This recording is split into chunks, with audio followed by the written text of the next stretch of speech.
welcome back, everyone. Welcome back to another week, another edition of the WardiTV Monday, week number 63. Your weekly dose of Open StarCraft. I'm Coach VIP. With me, I'm joined by these amazing players, by the boom chats, and by my plushies as well. Welcome, one and all, to our replay coverage here of the WardiTV Monday. Once again, just to reiterate, this is an event that we used to cover live. We used to cast this live every single Monday on a weekly basis, but ever since October, we have had daylight savings in Europe, or daylight savings did hit Europe, and that means that the event starts a lot later in the day. It actually starts at 11 p.m. 11 p.m. here in Australia, so that's.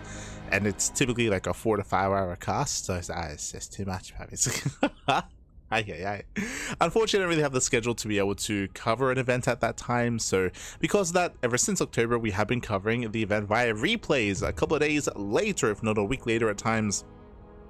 Like this week, for example. So this is going to be a replay cast as a heads up. That's why the bracket command should be giving you a notification, of course, that this is going to be a replay cast instead. For now, though, we have our initial series, our initial best of 3. We're going to be jumping into the round of 16. So we have first our round of 16 match. We're going to be following that into the quarterfinals, into the semis, into the grand finals thereafter. We will, of course, be covering both semifinals. Bear that in mind. Both semis will be casted, and we all begin with our ZVT with Solar and Beyond. Let's go. Let's go. Game 1 is going to be on the Old Republic. So jumping into our first game. Jumping into our first series. Now again, Solar, he's been having a lot of success as of late, especially in the ZVP matchup, for sure. In his ZVT matchup, this is something that he has still been working on, and we have seen some mixed results. I'm curious to see how Solar has adjusted his approach here, as well as spawning in the bottom left-hand corner of the Old Republic. We have the South Korean Zerg player, we have the Red Zerg, it is Solar. For Team Falcons, and spawning in the right-hand corner, we have his opponents. We have the Red Terran player, we have the South Korean Terran. For Shopify, it is Beyond. Go. Welcome one and all to the Old Republic. Again, this is one of the larger maps in the map pool, much larger map, much more open third and fourth bases, specifically the fourth base. The fourth base is more open, is more exposed. It is going to be a longer rush supply ground, so it is more difficult to commit to something like a 3-base all-in to an 8 racks. That is going to be lessened coming into this patch, as there are worse maps for that sort of kind of play. But we'll see. We'll keep an eye on how Beyond will approach this. Likewise, a little bit of chatter here between the two players. Opening on my Google Lens. Do we get any rough translations, Pappy?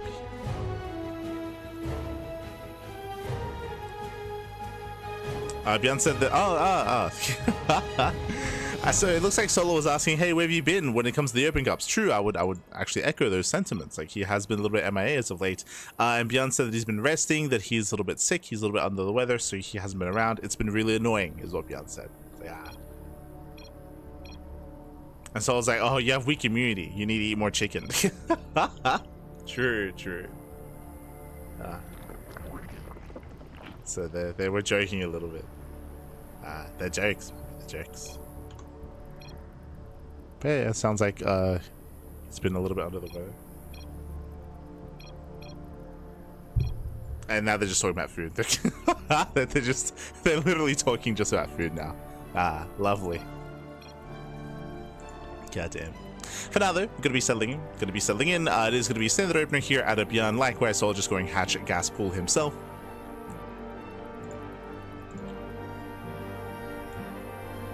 Just opening up hatch gas pool. And we settled into the Old Republic. Once again, we were speaking on this. The longer rush distance by ground does kind of de-incentivize hyper-aggressive play early on. The more exposed bases will make it a little bit more difficult to turtle up as a Terran player coming into a 4th and 5th base. And the map itself is going to be a little bit more accessible to the Zerg. Going to Ling Bane, potentially even Muta play, is going to be an option here for Solar. Not just because of the buff to the Spire, but because of the map itself as well. So Solar does have a lot of options. Likewise, I would say the pressure is going to be heavily on Beyond here. I do favor the Zerg player coming into the Old Republic. We'll see how Beyond will adjust his approach. Let's go. Let us go. Also, a shout out to all those in the chat as well. I see MJG. I see Base Habits as well. Doom as well. Doom. I saw Tishish. So 36 in the chat. Esther 36. Ryan Victors. Bienvenidos. Bienvenidos, papi. As we have our tech of choice here, it is going to be a third CC before Starport, so economic build out of Bjorn.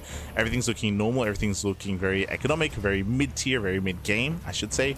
And likewise, Soul is just joining. So a very passive early game here. We're just building up, we're settling in. Again, because the map is so large, I don't really think it's necessary to go into Roach play, for example. We would see Roaches on Ruby Rock or on Tourmaline. On these smaller maps, that's where Roach play is a little bit more viable, or it does make more sense. Here, we embrace the Ling Bane back. Embrace the Ling Bane. I want chicken now. Oh no. What have we done?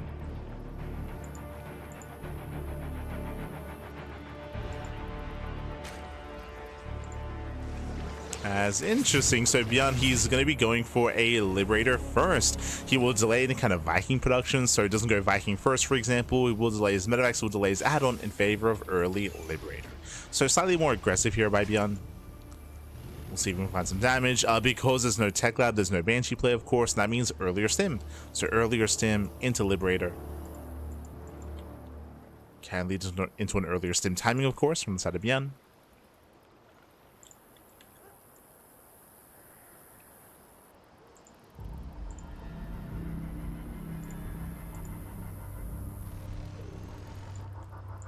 As we calm down. So far it's on Soul to maintain his creep spread, and there are limited attack class for the Hellions. Hellions is zoned away. Creep so far is spreading. It's spreading nicely. Again, it's on Bjorn to stem the tide.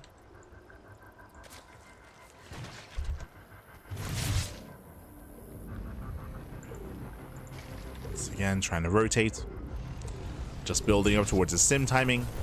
Getting extra maxes. Likewise, it is going to be a single Evo chamber out of Solar. Okay. Solar did get us out of the main base. He did see the third CC, so Solar's playing very safe. Essentially, what we could have seen here is a second Evo chamber and earlier 1-1 upgrades. Here, Solar just going for the single upgrade and then going for a delayed lair. So lair is going to be quite late in comparison. So late lair timing. Oof. As the fourth base was off center. That's what I was looking for. Was a little bit off center.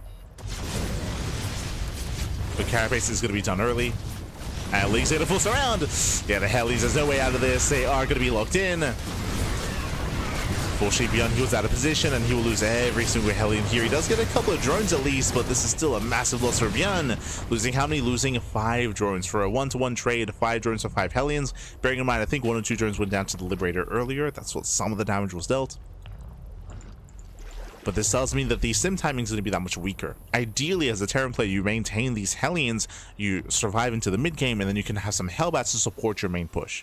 But now there are going to be no Hellbats. Second factory tells us that Bjorn is going to be taking gases and that he's taking up in towards a longer game state, in towards the 4th CC. So he's head towards the 4th CC. There's no 8 racks, there's no 3 base all in. And now there's even more pressure on Bjorn. He's lost his Hellions, now he has less map control. Creep is spreading freely, as there are no Hellions here to slow down the creep. So shaky start for Bjorn. He's moving out.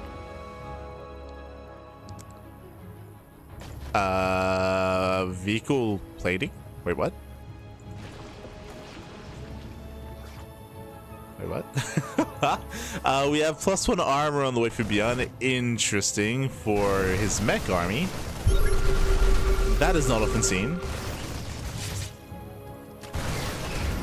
As he pokes in. Gets a couple of tumors. Delays the 5th base.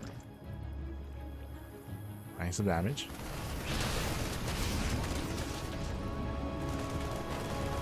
I mean, will this help? I mean, technically, yes. Depending on what he's going for. As he is going with Mass Marine. He's moving out towards the left-hand side, going for a split push. Once again, we'll force a cancel. Not bad. So 5th base once again. Alien speed is just now finishing up, just in time for the main push.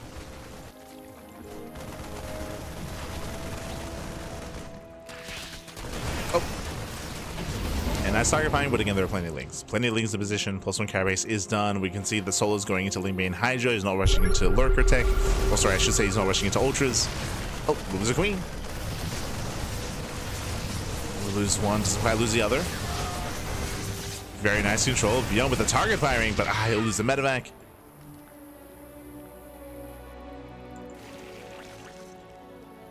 And again, he's picking away, he's trading with the army. Meanwhile, Solar, he's running up to 83. So 83 workers, 5th base is on the way.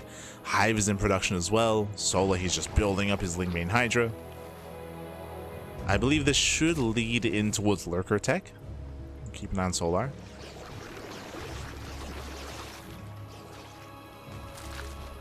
We'll see if he gets out of melee upgrades. And there it is, there's that Lurker den. That's going to be the big power spike for Solar. Basically, Beyond is on the timer. He has to get some damage done before the Lurkers come online. And he has done well delaying the 5th base, that is true. Can he get more? As the 4th base is getting up. Beyond is still trying to be proactive. The best way to defend the 4th base here on the Old Republic is just to be hyper aggressive and force his Zerg player back home. Is the best approach.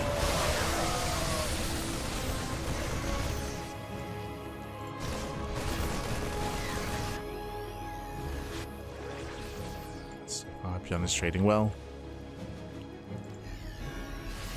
But still no major economic damage. That window's closing. Lurker Den is done.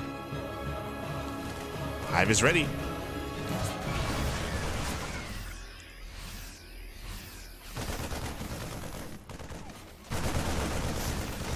And remember, the army that we're working with here for Beyond, at least, it's a relatively cheap army. It's Master Marine Widowmine. Try to funnel in. We get some decent splits, but there's still so much more Ling Bane. Ta-da! Yeah, Banelings do connect. Reinforcements on the way. Solar he holds, he defends. The splits were okay, but again, the Baneling connections were better.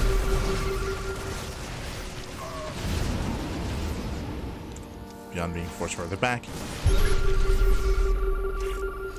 The one saving grace is that there are no Lurker upgrades. Lurkers are morphing in, but I believe Solar he has forgotten said upgrades. So despite having a Hive, despite having money for it, there we go. The speed just now begins. It is late. So late Lurker speed.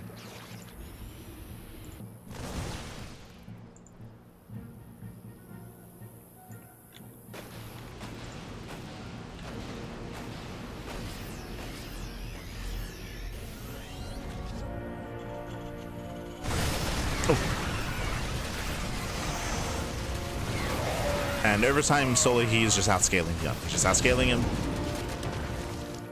As we're building up more Lurkers. Beyond is incorporating more Marauders at this point. Slowly. And eventually Beyond is going to need his Ghost. Oh! We get an okay mind connection. But the Ling Bane still connects. Better mind shot towards the end. Jesus. Mind shots have been solid.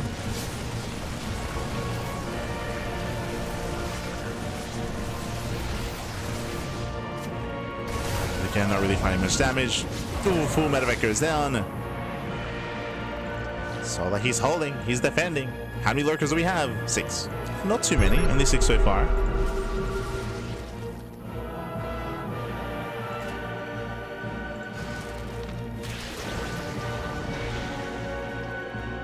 I'm just worried about the moments where Solar stops defending. As this entire game, Solar's just been on the back foot, he's been defending, absorbing all these blows. And once he moves out, it's going to be a tough hold here for Beyond. And speaking of, here comes Solar, here comes the army. We got 12 minutes in, here comes the first push. Banelings make their way into the mineral line. Ooh, massive connections, SCVs go down, planetary as well. And we spoke about it at the beginning of the game, the 4th base is so difficult to defend on the Old Republic. Many have tried, few have succeeded. And GG gets called with that Solar. He will take game number 1. He'll take a lead in the series. GG. Whew. GG, well played. Again, the Old Republic, it's a really difficult map to approach in this matchup, just because of how open it is, just because of how open the 4th base is, how large it is as well, so you can't really be too aggressive and too assertive as a Terran player, not like on Ruby Rock or Tourmaline, and likewise it isn't as turtle heavy or defensive as White Rabbit or say Winter Madness. So trying to turtle up and defend and get into Ghosts, it's more difficult here on the Old Republic. So once Solo could just absorb those blows, once he got into his lurkers, once he maxed out, snowball from there. GG. GG, well played with that. Solo does take lead in the series. Now we're loading into game number 2. Oh, speaking of, we're going to be loading into Winter Madness. This is the most defensive map in the map pool. You can make an argument for Celestial Enclave, but this is one of the more defensive maps, and this is a map where it should be a little bit easier for the Terran player to build up into a longer game. But let's go. Spawning in the top left-hand corner of Winter Madness, we have the South Green Zerg player. We have the Red Zerg representing Team Falcons. Leading the series 1-0, it is Solar. And spawning in the bottom right-hand corner, we have his opponents. We have the South Green Terran player. We have the Blue Terran representing Shopify. It is Bjorn. Here we go. As we settle into game number 2.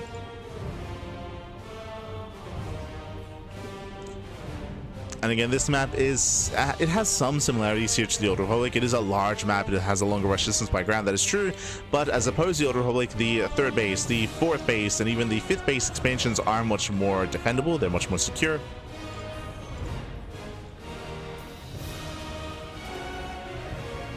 So Beyond should have an easier time taking up and getting towards Ghosts, into Liberators, into a longer game state.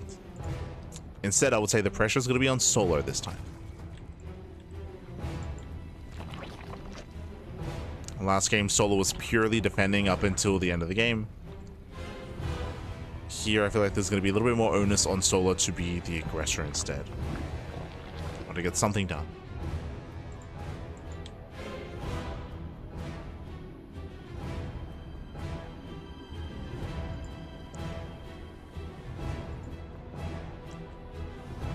So far, we're just checking for proxies. No shenanigans early on. This time there's no chicken talk. Oh no. Not this time, Dappy, not this time.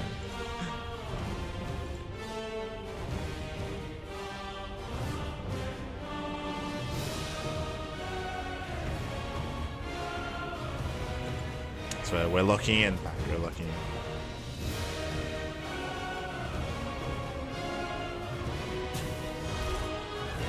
From here, we're just expecting a standard opener. 3rd CC for Starport economic build here at Bibian. That's what we're expecting. This time we might see Banshee play. True. If you remember last game, we did skip Banshees going for earlier stim. This time we might just embrace Cloak instead.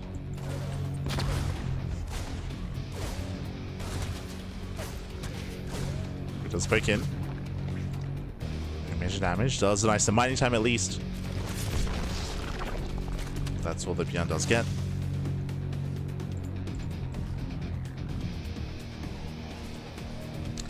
And no surprises here, there is that 3rd command center. So 3rd CC before Starport. The real question is, does Bjorn go once again into Viking first, Liberator first, or Tech Lab into Banshee? Oh.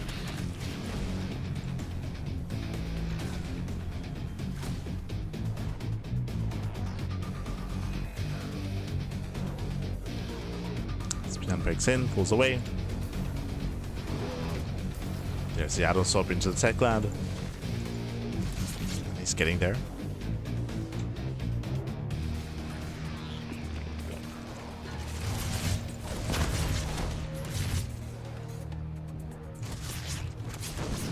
Oh, as Bjorn does overextend, that should not have happened. Reaper goes down.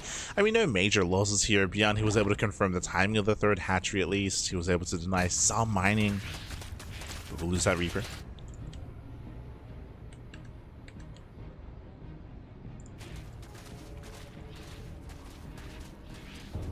Once again, just like game 1, because of the size of the map, this is where going into Spire and going to Mutas is an option. It is going to be an option here for Solar. So we could try to play Lingbane Muta. I'll say there's more incentive to play Muta on Winter Madness just because you want to be finding some damage across the map. So there's a higher chance here. I would say the same about Celestial Enclave. But once again, Eva Chamber first, just like last game. Remember, last game was early Eva Chamber into +1 carapace, then into a 5:17-ish lair timing.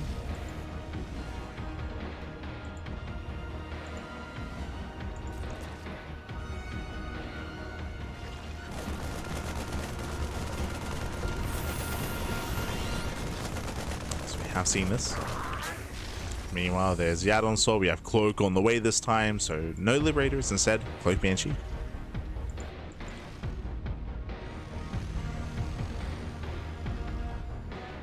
So Bjarni has a little more harass potential. The downside, of course, is that Stim is going to be later. That should be fine.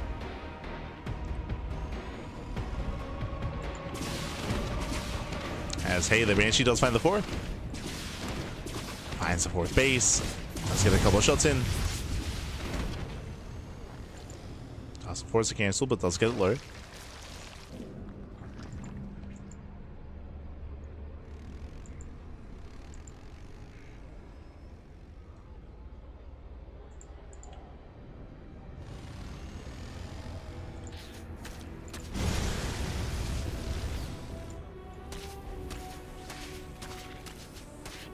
Does get low. We have 3 more Maxes on the way. For now, we're building up into a 5-rack setup. But Beyond does have my attention because there's no 3rd CC. Okay. So we're setting up for a 2-base all-in. Hyper aggressive here by Beyond. Wait, no, my apologies. 3rd CC here is on location. Has been thrown down. But my eyes are open here for extra racks. If we throw down 3 more racks, then we could commit into an all-in. I don't think it's necessary to go for a 3-base all-in here, Winter Madness. But Beyond, he might think that maybe he can catch Solar off guard. We'll keep an eye on him. That's my mistake. I didn't notice he took his 3rd. I gotta lock in that. The Banshees do get a couple of drone kills. 3 drones go down.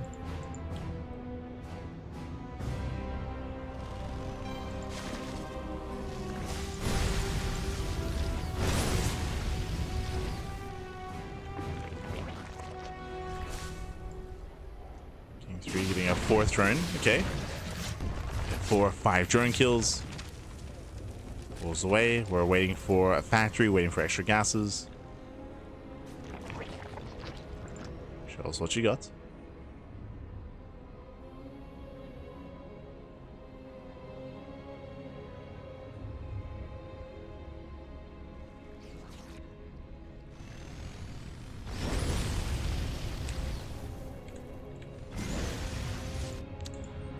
Beyond is going for a split push, and there it is. Second factory, and a gas geyser. So just like last game, he is going to be taking up in towards a longer game state into a 4th CC. So no all-in.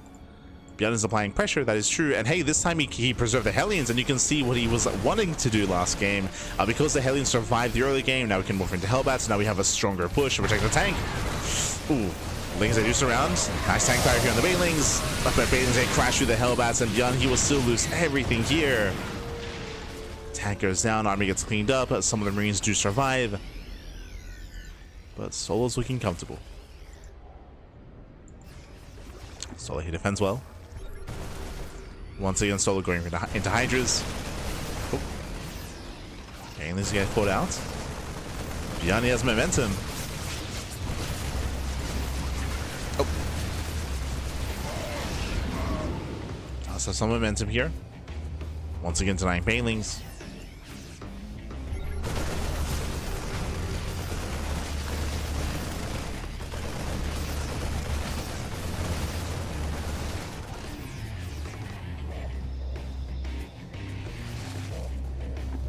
There's the 3 extra axes here, but again, that's after the gas, after the factory, so we're just building up into the mid-game. But as you mentioned in the beginning, it's going to be easier here for Beyond to defend his 4th base. Not saying that it's a guarantee, but it'll be easier compared to the Old Republic. As is going to lose the 2nd tank. Oof. Yeah, that's 2 tanks going down now. Back at home, Beyond, he doesn't really have that much at home to defend. I'm getting concerned about the counterattack whenever it does arrive.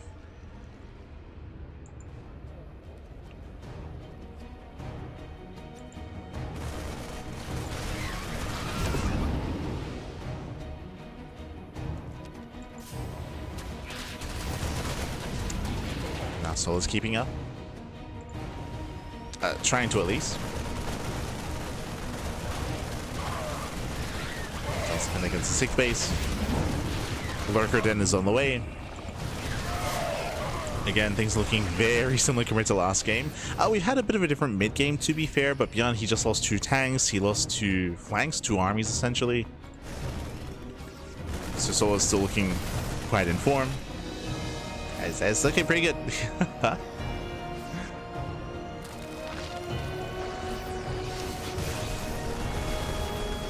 And Bjorn just hasn't really found any meaningful damage yet.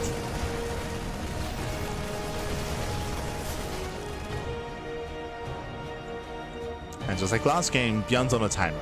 Lurker Den is on the way. Lurker upgrade is going to be on the horizon as well. Oh. Bjorn a little bit inattentive. He's out some Marines.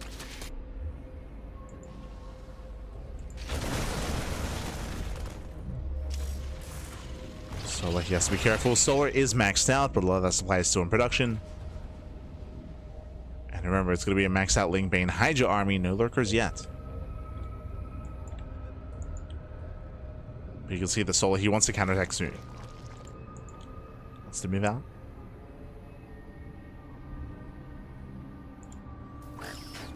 Fades out one of the mine shots. Oh my god. Massive connection. That's what mines. They're pretty good, Pat. They're pretty good. Oh, very nice abduction.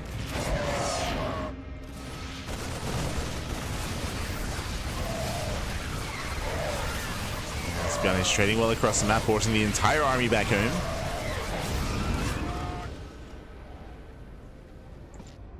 Let's force Solar back.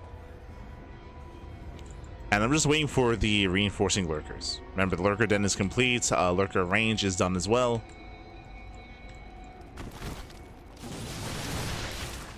After the next week fight, Solar can start to morph them in. And now ignores the army, going trying to go in between the bases, bleeding out a lot of Ling Pain. Jesus. All Ling's going down. Solar being very wasteful.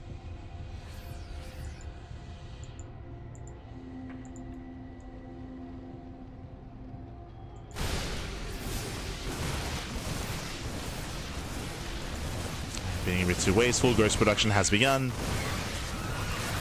Solar does catch the army though. Nice connections. Locks down some bio. Oof. Power bombs going up. There's just not really much on the ground. And Solar's just rallying. They're just rallying in.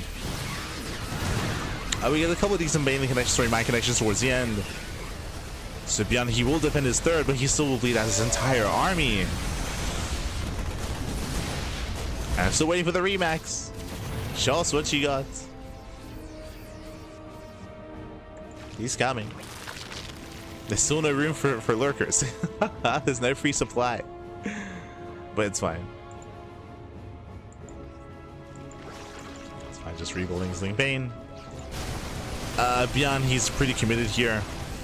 And Solar, he's going for the base trade. I mean, good call. This base doesn't matter. This hatchery just does not matter. Solar, he commits. Bjorn has to respond. Up.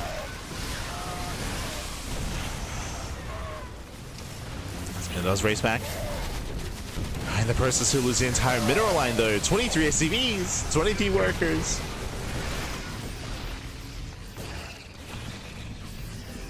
And Solar can keep rallying. Cannon will just keep going. Once again, turns away. Nice one-on-one shot here on the Bailings, but the CC does go down. That's 30 SCVs. Ay, ay, ay. That's 2 mineral lines. And Solar, he should just back off, rebuild, and do it again. Just keep doing it again. Just keep hammering down this 3rd location, this natural location.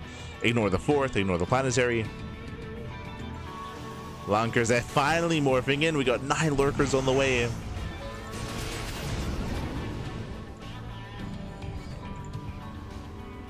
And Bjorn is hurting. He's been hurting for quite some time now. A lot of it came down to the failed pushes and the failed aggression. Bjorn lost so much supply going for his drops, going for his tank pushes. let out too much in the mid game to the point where he could not really threaten from there. Just stuck at home, relinquish map control. Lunkers, they're moving in. Trying to go for the planetary. They do get it. Planetary goes down. And Solar looking to take a clean series here, as he was never in any real danger in either game 1 or here in game 2. Ah.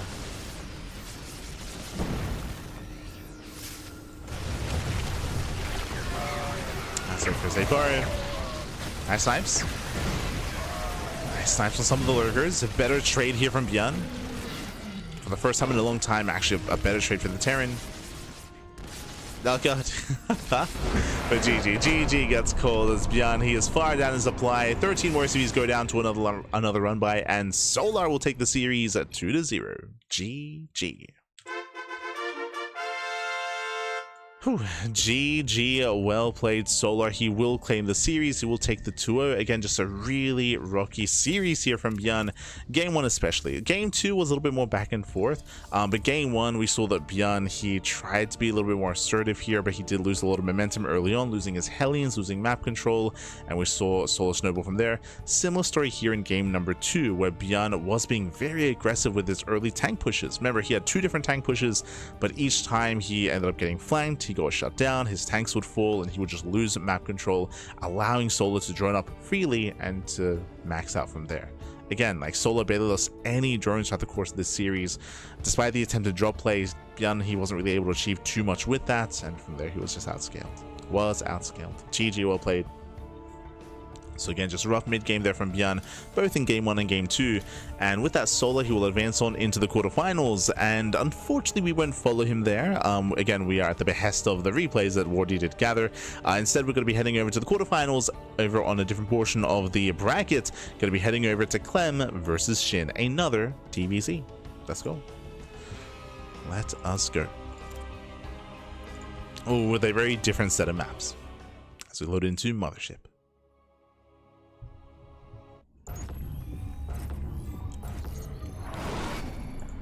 And spawning in the top right-hand corner of Mothership, we have the French Terran player. We have the blue Terran, sorry, the red Terran. The red Terran himself, representing Team Liquid. It is Clem. And spawning in the top left-hand corner of Mothership, we have as opponent, we have the South Korean Zerg player. We have the blue Zerg for Weibo Gaming, WBG. It is Shin. Here we go. But again, last series, Solar was looking very comfortable. We had, I don't want to say passive play out of Bjorn, because he was still being very active with his drops. They were just very unsuccessful, right? He committed so heavily here into his drop play, into his pushes. He got shut down at every turn, and with that he lost momentum. He lost any way to threaten Solar and to really punish any of the bases, any of the creep, any of the economy of the Zerg. We'll see how Clem will adjust his approach. Clem is typically a much more aggressive player, much more assertive. If Shin cuts corners, then Clem is typically there to punish. So we'll see. We'll see where our players take us. Of course, Shin, he has a bit of a history with Clem. Of course, he popularized the early Ultra style that we saw at DreamHack Dallas this year, where Shin did actually bring Clem down, and Shin kind of shaped the meta from there. I will say in the current meta, in the current patch, ZVT is a little bit more open, is a little bit more accessible. I would say that Zerg players have a lot more options nowadays when it comes to how they want to play. Previously, it was very common, if not mandatory, to open up roaches, to go roaches into in towards lurker tech, in towards lurker tech, or in towards hive tech ultras, one or the other. But roach play was very standard. Link-Bane was much more rarer, but now the patches changed things. Of course, we have the buff to the Baneling, where it now has more HP, so Link-Bane is more viable. Likewise, the maps are more open, more accessible bases, does allow for more counterattacks, more run-bys, and more aggressive assaults from the Zerg player. It is more difficult to turtle up. It's much more difficult. This impacts ZVT. It also impacts Protoss matchups as well. This turtling is harder, which I would say is a good thing.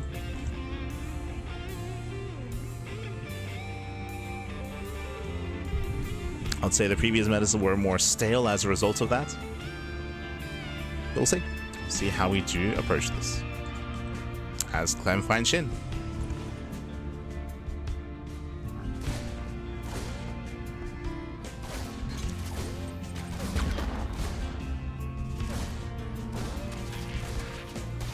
Does find him, does poke in. So far just dancing with the Lings, no major damage yet, but at least does confirm the location of the Zerg. Shin likewise, the Overlord did scout at Clem. Oh! Jesus. Calm down. Clem does pull away.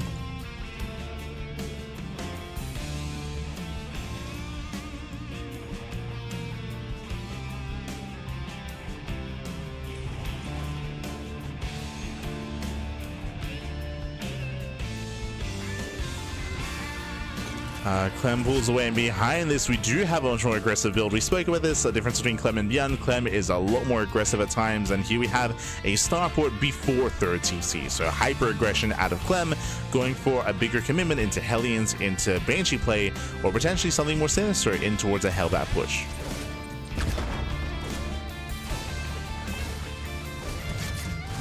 But again, Clem is going for a delayed third, if not non-existent third base.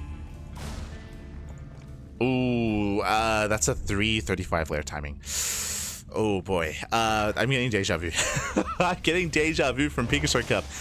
So what's happening, or even from Tuna Cup? What's happening here? Shin is being hyper greedy. Shin is going two base muta. We have a 335 layer timing. Gas is being taken. This screams two base muta. What is he up against? He's up against Clem, who's going for a non-existent third base into heavy aggression with Hellions, with Banshees, into potentially an early Hellbat push. Clem may just kill Shin before he gets into mutas. Oh boy.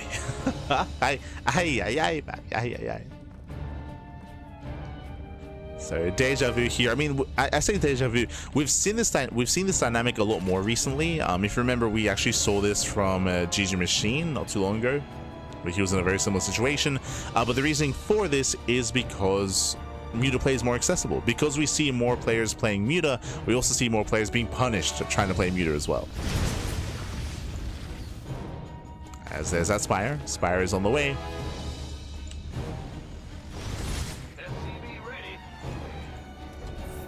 Banshee does poke in towards the main base. More Hellions are amassing. Stim is on the way as well. It's halfway done.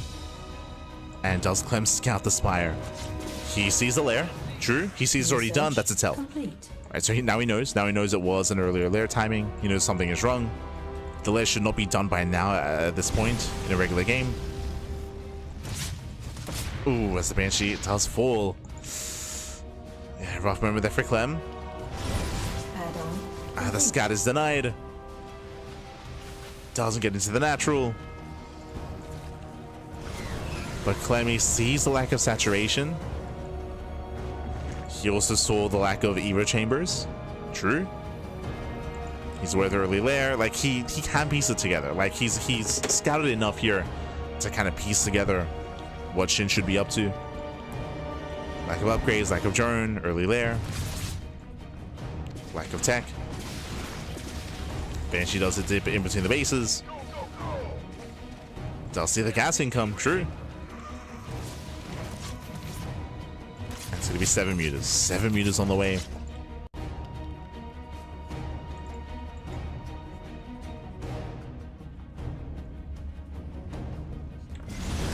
Dipping back in. Mutas are now confirmed. Turrets, they're already more than halfway done. Again, like he had seen enough to confirm. So Clem is ready. And we're waiting for the upgrades to finish, referring to 1-1 specifically. Remember, Shin is 0-0. Because of the 2-base muta, his Evo chambers are late, or they're delayed, intentionally so. So later upgrades, Worstling Bane early on.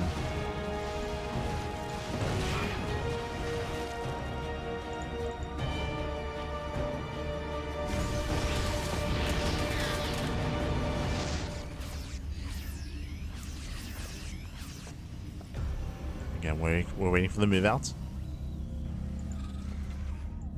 For now, Clem is keeping up with the mutas.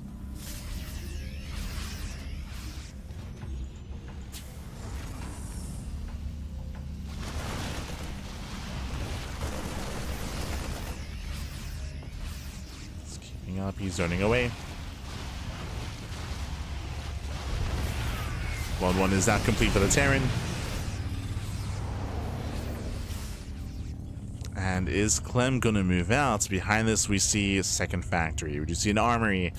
These are signs here that Clem intends to tech, which means Clem might just stay at home. He might just stay at home and turtle up instead. The plus side is that Clem is in a better position. He has a better economy. The mutas have no pay for themselves. Shin is in a worse position. Again, he just had so heavily delayed mining at his third for so long. Late mining, late upgrades, late saturation, late drones. Shin, he needs more damage.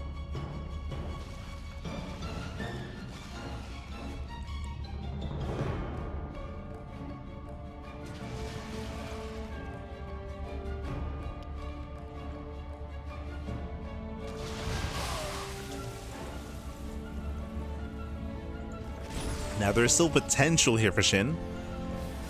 Potential. Oh, they're getting counter fight head on.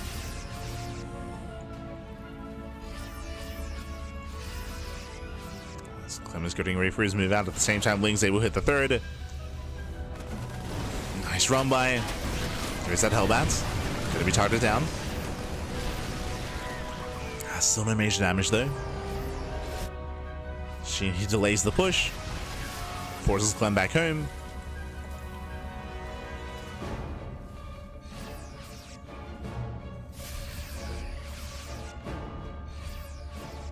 Forces him back.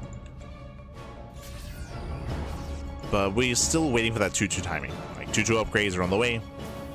They're gonna kick in soon.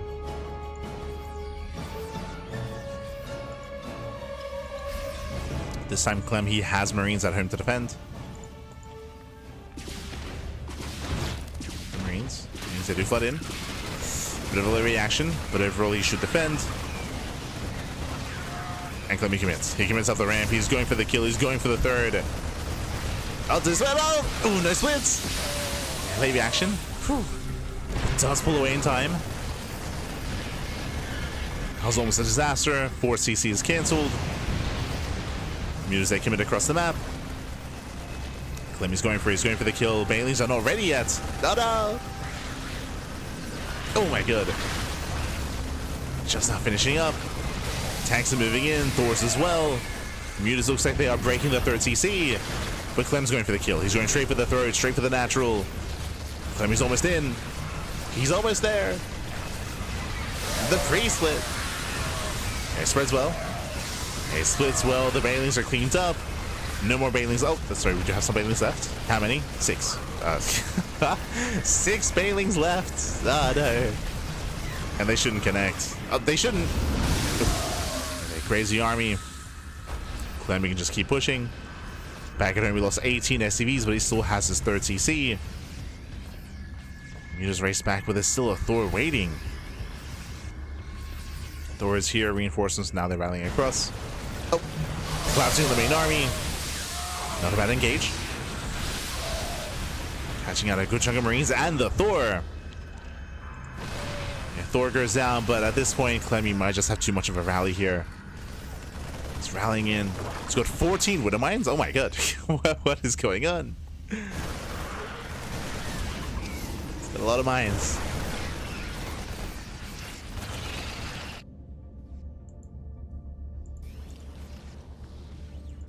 So Clem is rotating over. He backs off. Shin, he survives Clem. He survives. But again, Shin, he's still treading water. Like, he's still just barely holding on. Infestation is done, but there's no hive. +2 melee just now began for Shin, as it was sniped earlier. Shin even getting supply blocked. Shin, he's just doing what he can. Doing what he can. Delaying Clem, going for a Ling run by as well, trying to force him back home, but there are Widow Mines. Oh my god. Jesus. Angels are brutal.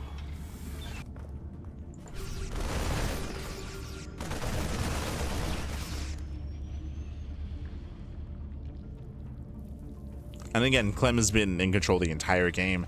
As you mentioned, it all came down to the openers. Shin, he did go into 2-base Muta, but Clem, he was hyper-aggressive in the response.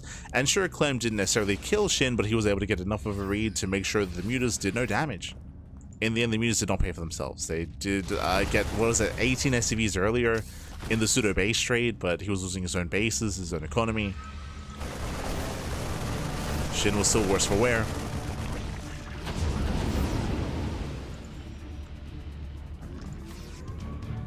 As Clem denies both expansions. Oh. Nice snipe of the full Medivacs, okay. But once again, Clem is just going straight for the throat. Straight into the natural. Oh, the Bailings though. That's a lot of Bailings. Alas, still not good enough though. The split is too good. Breaking into the natural. Muta's a race back into the defend, but there's still Widow Mines. Oh, oh my, no. Yeah, the mine shots pop up. There's still one Widow Mine shot left. Mutas are trying to clean up. Nice thing run by, okay. Nice thing counterattack. But the Bio Army is too great. There's still just too many Marines, and with that, Shin is falling apart. He can't defend his southern bases. Can't defend his main. GG gets called, and Clem will take game number 1. GG.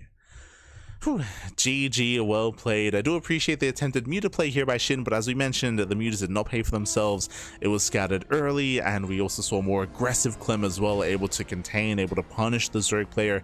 Shin, by the time he got into Mutas, Clem, he was very safe on 3 bases, had better upgrades, and then snowballed out of control with his 2-2 timing. His 2-2 timing basically ended the game. We saw that Shin was able to counterattack and force Clem back and survive from there, but he was never able to really get control or get a handle on the game itself. GG. GG, well played. With that, we're going to be jumping into game number 2, going to be loading into Title Citadel. Loading into this map, the bases are very spread out. I would say that we should not be seeing Muta play from Shin this time, but we'll see. Spawning in the bottom right hand corner of Title, we have the French Terran player. We have the Red Terran leading the series 1-0. Looking to advance on to the semis. It is a Clem. And spawning in the top left hand corner, we have his opponents. We have the Blue Zerg player, the Blue Zerg player himself, representing Weibo Gaming WEG. It is Shin. Here we go. Nice to see Mutas more in this matchup. Yeah, I do agree. I do agree. I mean, last game, you know, Shin, his Mutas were not worth it, not at all. But it is great to see that it is still something that can be mixed into this map pool and into this patch for sure. Last game going as poorly as it did wasn't necessarily because of the Mutas, but it was more so because of Clem's build, because of his reaction, his response. Trying to rush Mutas like that is very difficult to achieve, and again, we should not see that here on Title. Welcome to a large map, yes, but the bases are very spread out, very difficult to maintain. Going straight Ling Bane here is a little bit more viable. We'll see if Shin is tempted to go into Roaches. We shall see. But now a big shout out to Silly Dobby in the chat. God, Pappy, God. Thank you so much. Thank you so much for subscribing for 10 months. 10 months, Pappy. That's crazy. Almost a year of support. Thank you. Thank you so much for the support. Hope you enjoy the content, the casting, and the style. Back. Hope you enjoy. But one of the reasons why I'm not really too enamored with the idea of going to Mutas here on Title is the shorter rush distance. Compared to the other larger maps here, the rush distance is shorter. You could see Clem punish that much harder as a result. Some of the safer maps would be Celestial, would be Winter Madness, Mothership, true.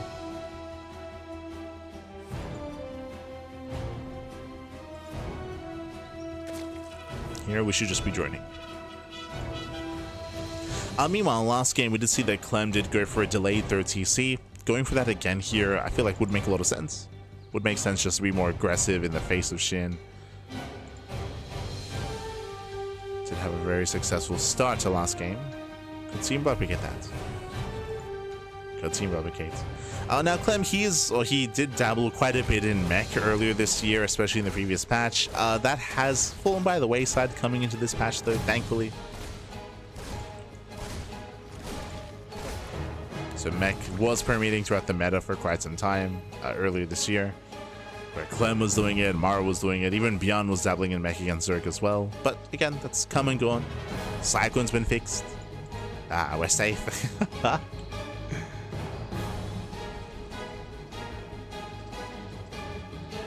We still have seen Cure mix in mech against Zerg in this patch. That is true. Just mix it in. So is Gumiho. But I don't really see Clem feeling the need to do so. Meanwhile, 3rd CC. But not just 3 CC. That's going to be 3 CC 211. Okay, we have an early stim timing out of Clem. Early stim timing. We have a delayed starport, but in favor of that, faster stim, faster marine production.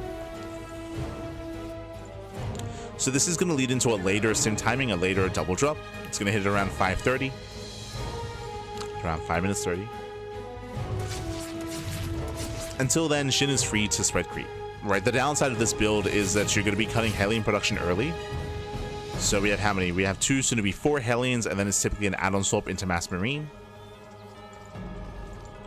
So lower Hellion count, so less to harass and threaten the mineral lines or deny creep. Is one of the downsides. Yep, as there's that swap. Only 4 Hellions. But they do pop out in time. Lings, they do hit the mineral line though. SCVs are going down. Nice run by here by Shin. Gets 3, gets almost 4 SCVs. Nice counterattack. Meanwhile, big shout out to Holy Lime 23 in the chat. God.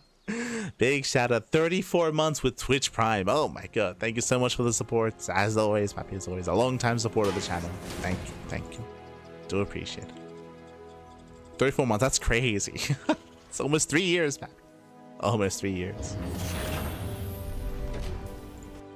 Oh, as Shin is going into mutas again, but this time we're not rushing into it. Remember, last game we did have a 3:35 layer timing with earlier gases. Here we have instead a bit of a more safer, a bit of a more controlled way of getting into mutas. Nowhere near as fast.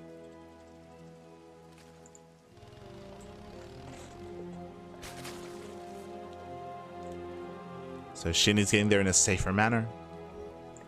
Bane the Nest is complete.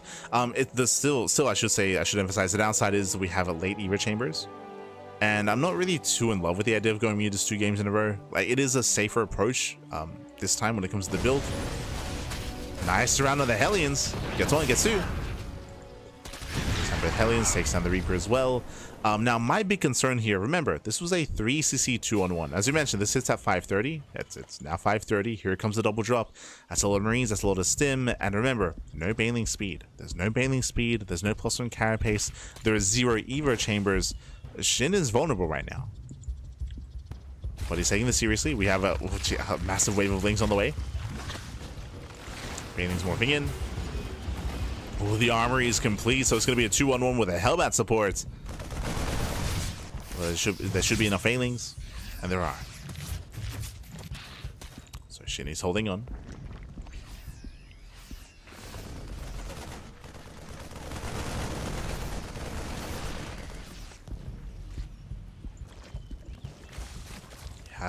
He has a large enough army to hold. The problem here is that yes, he can hold, he can defend, but can he get a 4th? The answer is no. Cannot get a 4th base. You can see that Clem is looking for the 4th as well. He rotates. Lings are going to be shut down. I'll pick up. Does pull away in time. Nice trades here from Clem. So into away the mutas. Ooh, finally going to be cleaned up.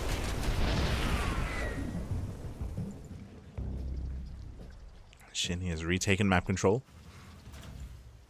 Clem behind this. The turrets are late. Clem was being greedy. Uh-oh. Mutas, they can find some damage. How do they do? They don't. Nice repair on the tank. Shin has to pull away. And right now we're in a similar situation as last game, where the pressure's on Shin to contain the Terran player, to find some damage, and to expand and get a 4th. Again, a very late 4th base for Shin. Likewise, he's supply blocked, 4 Overlords, 5 Overlords on the way. Oh god. A brutal supply block. Not like this.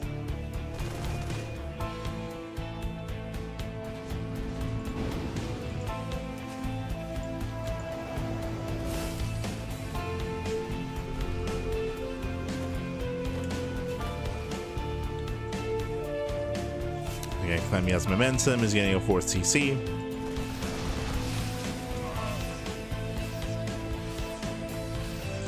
This time Clem doesn't have the biggest upgrade advantage, not like last game. It's still there, but not as big as otherwise once was.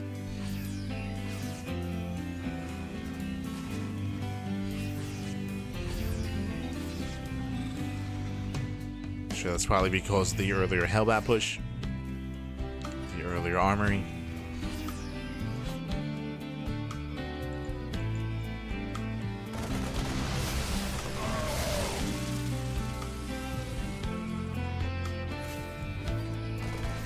Oh, nice catch. Yeah, very nice flank. Getting 1, getting 2, getting almost 3 meters. So better trades from Clem. Catching Shin with his pants down. Again, Shin is still trying to recover. Just now getting his 4th base up and running. Getting him to 80 workers. Getting him to 4 base saturation. At the same time, Shin going for the gold. Now, if Shin can get that gold base up and running, Shin, he can max out, and not just max, but also build up a bank. So the gold base is going to be a massive moment here for Shin. It's going to be a big moment for him. If he can get it up. Oh, Shin almost gets surrounded, losing another meter. 2 overseers as well. Supply blocking Shin, jeez. Brutal supply block, 5 more overlords on the way.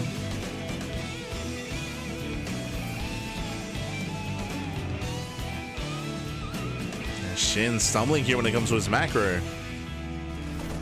Getting 7 overlords. Oh my god.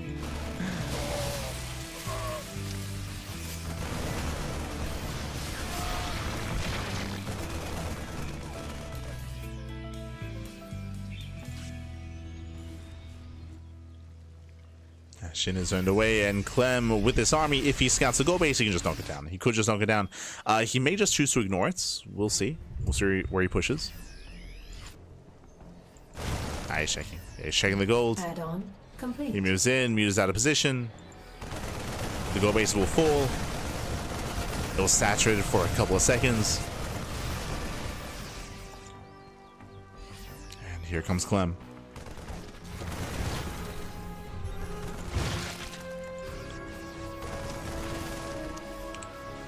He's got 10 Widow Mines. 10 Widow Mines, 2-2 is finishing up in a couple of seconds. Oh my god! A mine shot pops up. Ah. Rough start for Shin. The Widow Mines, pappy. Speaking of Widow Mines, they connect mainly with Banelings. If Banelings are going down, Clem, he's rallying forward without Banelings. How do we hold on? How many Banelings are left? Okay, good, decent amount, 33. Jesus. There's 3 Banelings coming in from behind as well. Shin collapsing in the army, and Shin will hold. Shin he holds on at the same time, though his mutas have been chased out by the Overlords. No, the mutas were chased down, drop gets into the natural, and Shin he defends against the main army, but this drop finds so much value. Oh my god. Very nice target firing focus on all the Banelings, the Lings, we just keep trickling in. And Clem, he trades insanely well here. And even though these drops are being cleaned up, at Clem, he's just out macroing. He's out producing, trading far too efficiently, dropping to the main base. Main army towards the would-be 5th. And the 5th is not going to get up. It's not going to get up. As Clem at this point, he can just rally across. From 33, how many Banelings left? 2. 2 Banelings, soon to be 6. Ah, no.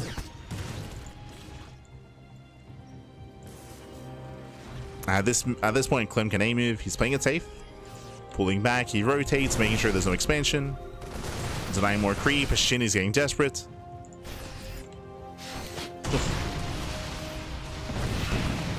Oh no! Oh god.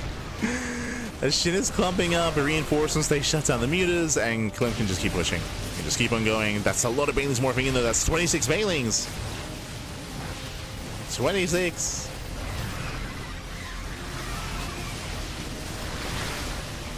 Shin trying to make a final stand. Get some decent connections with the Banelings. But alas, this is only half the army. That's the problem here. Only half. as here comes the rest. The rest is coming in. The rally continues. We have one bailing left. The target firing. Focus on the bailing. Mine shot's going off. GG gets called, and Clem will take the series 2-0, advancing on to the semi-finals. GG. Whew. GG, well played, Clem. He will claim the series. Shout out to Shin, as Shin had a very different approach compared to Solar. Shin, he tried to play mutas both games, game 1 and game 2. Both times Shin was punished. That is the issue here with trying to go muta, is that you are heavily reliant on gaining value and keeping it hidden. But as mutas become more common and more popular, then Terra players will be getting better and better at reacting, scouting, and responding to said muta play. Clem, on the flip side, was hyper aggressive compared to Björn. Game 1, if you remember, Clem went for a delayed 3rd CC. Game 2, he went for an early stim timing. He went for a 3 CC 2-on-1 early stim timing. I don't want to say hard counter, but it is a good way to play against, and it is a counter to a heavy muta play and a heavy muta build. The reasoning for this is because when you play muta, your link bane is just naturally weaker, right? Your link bane is weaker when you play muta because of your late upgrades, late Eva chambers, late baneling speed. So these early stim builds have a lot more potency against the more fragile muta army early on. So because that, Clem got a lot of momentum early.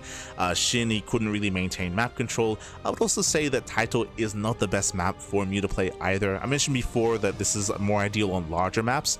The reasoning for this is because on these larger maps, ground pushes take a lot longer to get across the map, so you have more time, you have more breathing room to build up your link bane.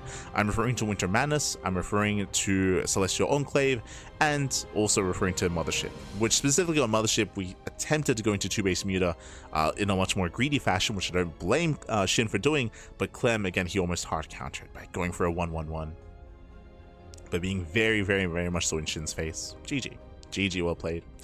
So it's really cool to see that the meta has been shifting here for TVZ, has been shifting quite a bit. But with that, Clem, he'll advance on into those semis, and we're going to be cutting to a short break. Here. We just wrapped up with the round 16 match, with the quarterfinals match. We're going to be following Clem into his next series. It's going to be Clem versus MaxPax in the semis, and Solar versus Reynor in the semis as well. So for now, going on a short break, we'll be back soon with the semifinals. See you soon. Bye. See you soon.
And welcome back, everyone. Welcome back. Hope you enjoyed that lovely brutal OSC as we've returned. We've returned here with the semifinals or semifinals of the WardiTV Monday number 63. And we are jumping into our first semifinals match, our TVP. And spawning in the right hand corner of White Rabbits, we have the Danish Protoss player. We have the blue Protoss representing Starstone Gaming. It is MaxPax.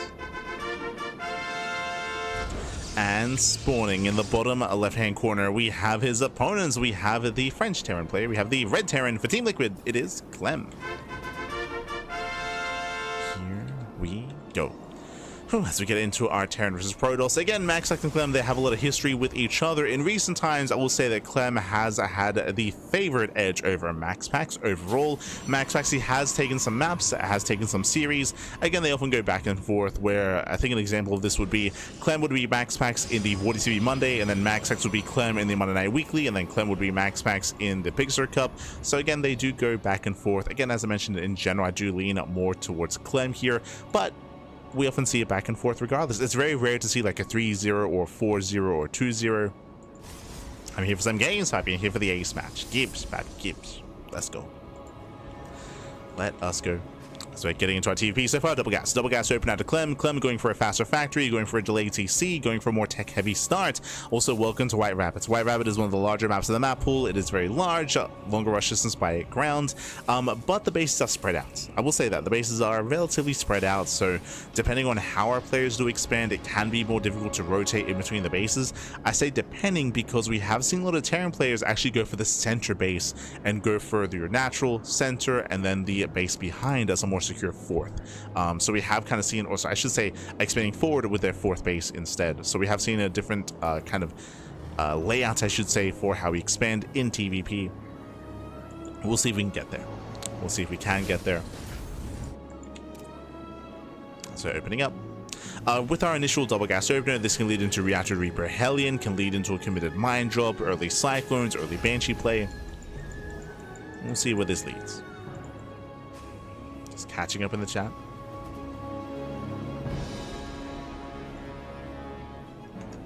Rumors is out. Don't get baited, Dobby. Don't get baited.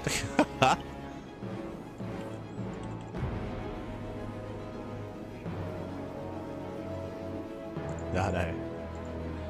Did you see some comments about Cyril? Of course, Cyril, he does not play in open cups. He does play in online tournaments, so when it comes to like major invitationals, we have seen Cyril compete, even with offline events as well. For example, we saw Cyril compete in Masters of the Game, where he had an amazing finals against Clem. True. Did have a very fun finals. I do recommend tuning into the VODs if you missed out on that event. That was over in France. Of course, we have Home Story Cup around the corner as well. That's going to be in January, I believe.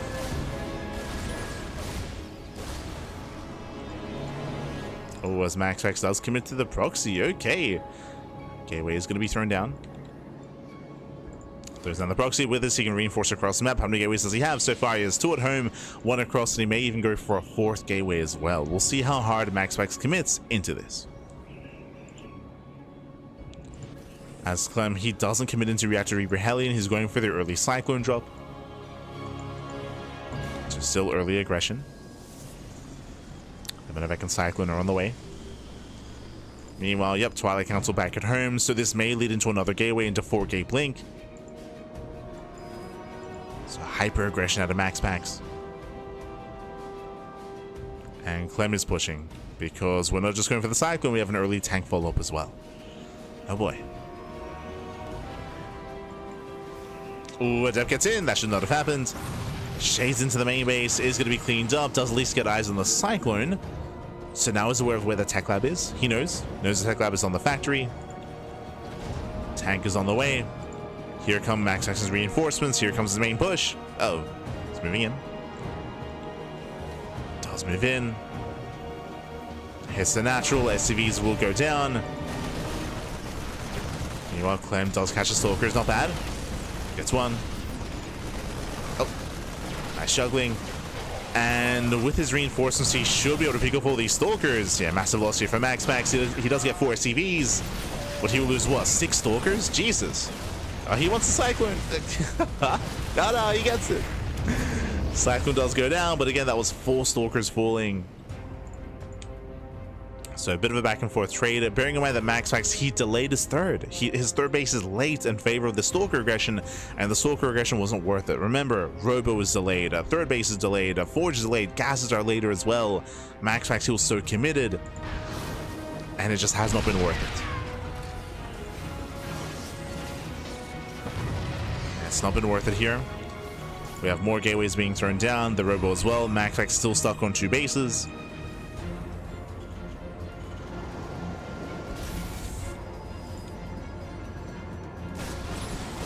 He attempts to expand. Nice damage here by Clem. He will get 2 SCVs. Sorry, 2 probes. 3 probes going down. Getting up to 4. Nice damage here by Clem. Again, this should not have happened. So 4 probe kills. Gets a scout as well. Confirms that MaxPax is looking to expand. And we're still going to be taking up on 2 bases here. Working towards Storm. So very heavy 2 base play to MaxPax. Very late 3rd base.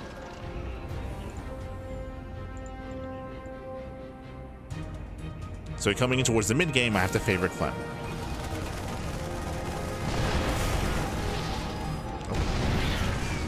As the Warpin will complete. Uh-oh. Warpin does finish. Tanks are exposed. MaxPax coming in from behind. He's going for the tanks, and he will get them. Yeah, gets 1, gets 2. Bleeds out a little Stalkers in the process. But nice pickoffs. Losing those 2 tanks, Clem is going to be stuck at home. Ideally, he would have loved to have pushed on 2 bases, but now that 3rd CC. 3rd CC is on the way, forced into a longer game. So we're building up. We're building up. We're now entering the mid game. As I mentioned before, coming into the mid game, I do favor Clem. Clem has the better economy. MaxPax, he will have a faster Storm, that is true, but is that going to come into play? That is the real question here. If Clem was going for a 2 base all-in, if it was being more aggressive, then we could see this actually be impactful. Otherwise, the pressure is going to be on MaxPax to actually find damage and slow down the 3rd. So pressure is on the Protoss.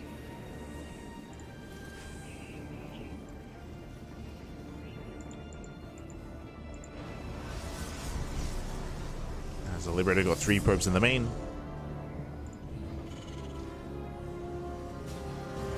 Yo, we're setting for the Storm drop. Storm is almost done. Waiting for the Prism, so the drop is moving out.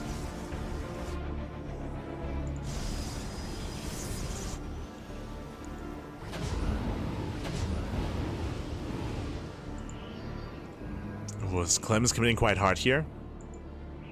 Committing to his drop, but the Observer just now arrives. Remember, it was a late Robo, late Observer, late Vision, late Scouting.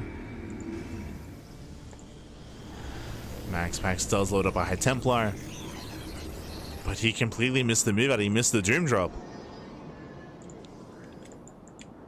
Speaking of, just now spots it. Yeah, just now. Clem sims in, gets a Templar, gets 1. Templar goes down, Stalkers get picked off. We do have 2 defensive Storms.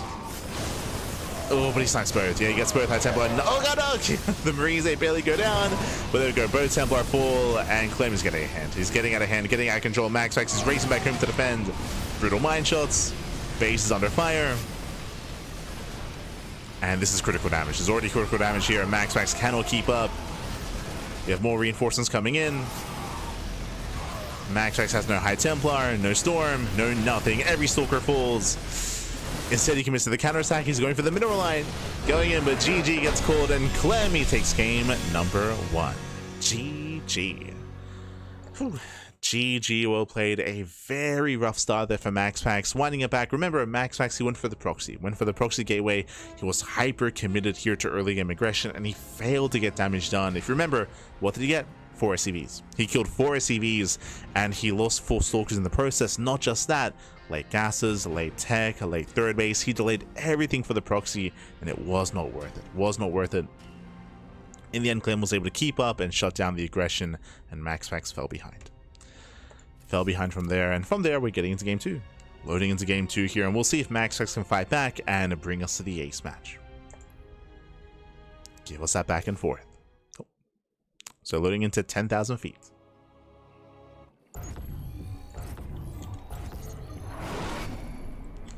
And spawning in the top left-hand corner, we have our Blue Protoss. Our Blue Protoss player from the land of Denmark, representing Sidestorm Gaming. It is MaxPax. And spawning in the bottom right hand corner, we have his opponents. We have the red Terran player, the red Terran himself from the land of France, representing Team Liquid. It is Clem. Here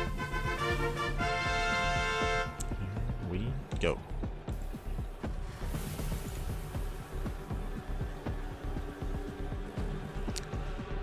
So our players are settling in. And again, MaxPax just gambled very hard in the last game and it was not worth it.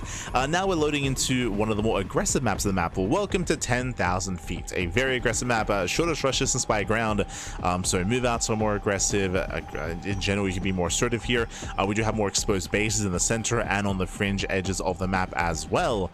As Clem comes in for the eBay block, but MaxPax is in position to scout.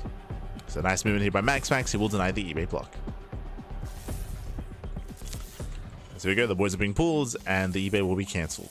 For those that are curious, if this probe wasn't on the low ground, this eBay would have had much more progression, would have gotten up to past the halfway mark, and then MaxPax would be forced to expand at the third. And then suddenly he's going to be in a brutal position where the Terran player can abuse the Protoss as the Protoss tries to defend in two locations at once, at the linear third and in their main base, where they're just spread thin. So MaxPax does avoid that situation by scouting first and expanding. So he can freely take his natural. He handles the eBay block nicely. Does handle it well. And now we continue. From here, Clem is going for the CC on the high ground. So Rax expand, economic opener here by Clem, or economic follow-up. It is delayed because of the failed eBay block. So slightly better start here for MaxPax. As we settle in.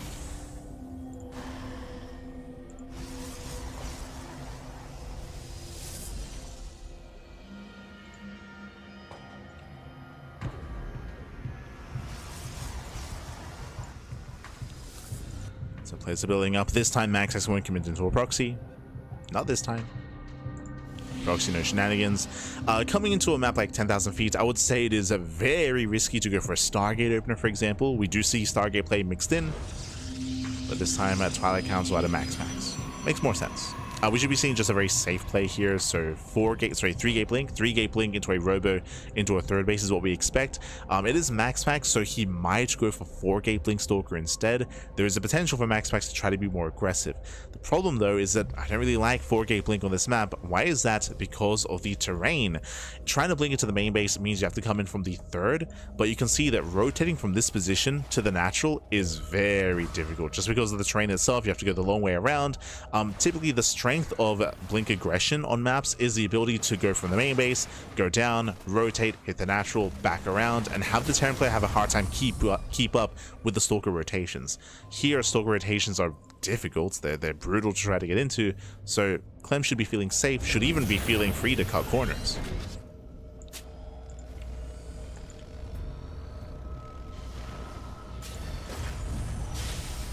So he takes his natural. Now I believe that is the third gate. Second, yeah, so 2-gate opener so far, 2 gateways. There's the robo on 2 bases as well, so already a faster robo compared to last game. Means earlier observer, earlier scouting, earlier immortal if need be. So much safer at a MaxPax. MaxPax, he does not spot the drop.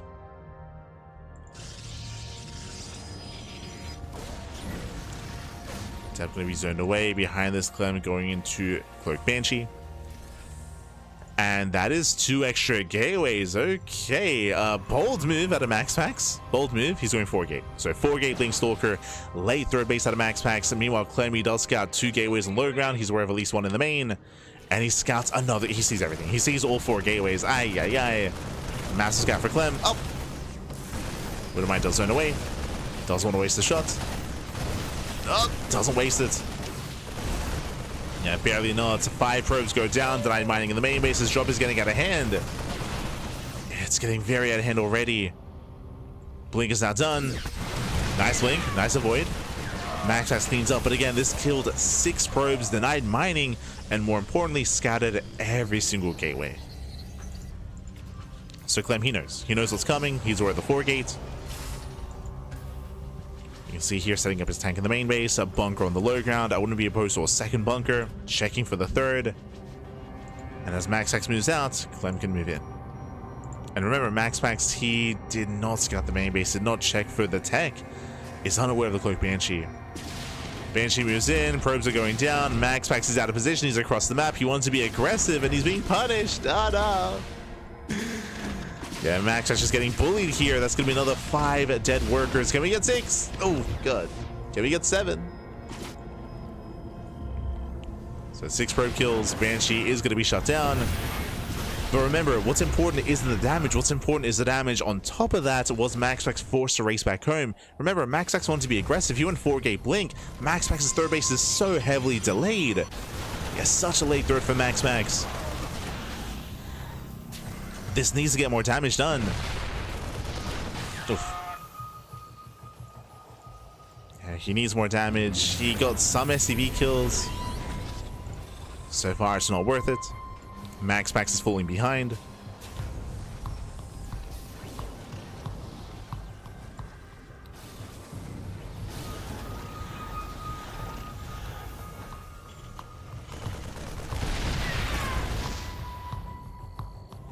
And from here, Clem is looking very stable. He's looking very secure here. He's got his 3 tanks, turrets on the way, bunker is standing, of course, and he's just waiting for his upgrades. Once Stim and Combat Shields finishes, then Clem can start to move out.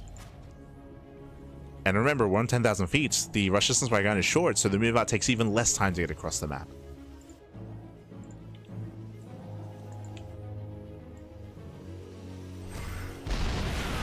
Stalkers they poke in.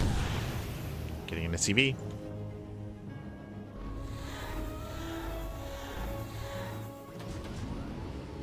See in the chat, is this a best of 2? As you can see on the screen, it does say best of 3 in between MaxPax and Clem's name. On the bottom left hand corner of the map next to the minimap, it does say the best of.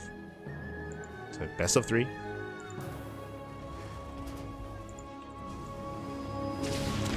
Best of 2s don't really exist in online cups. Best of 2s, they are prevalent in certain formats, like in certain Swiss group stages, or otherwise in WTL.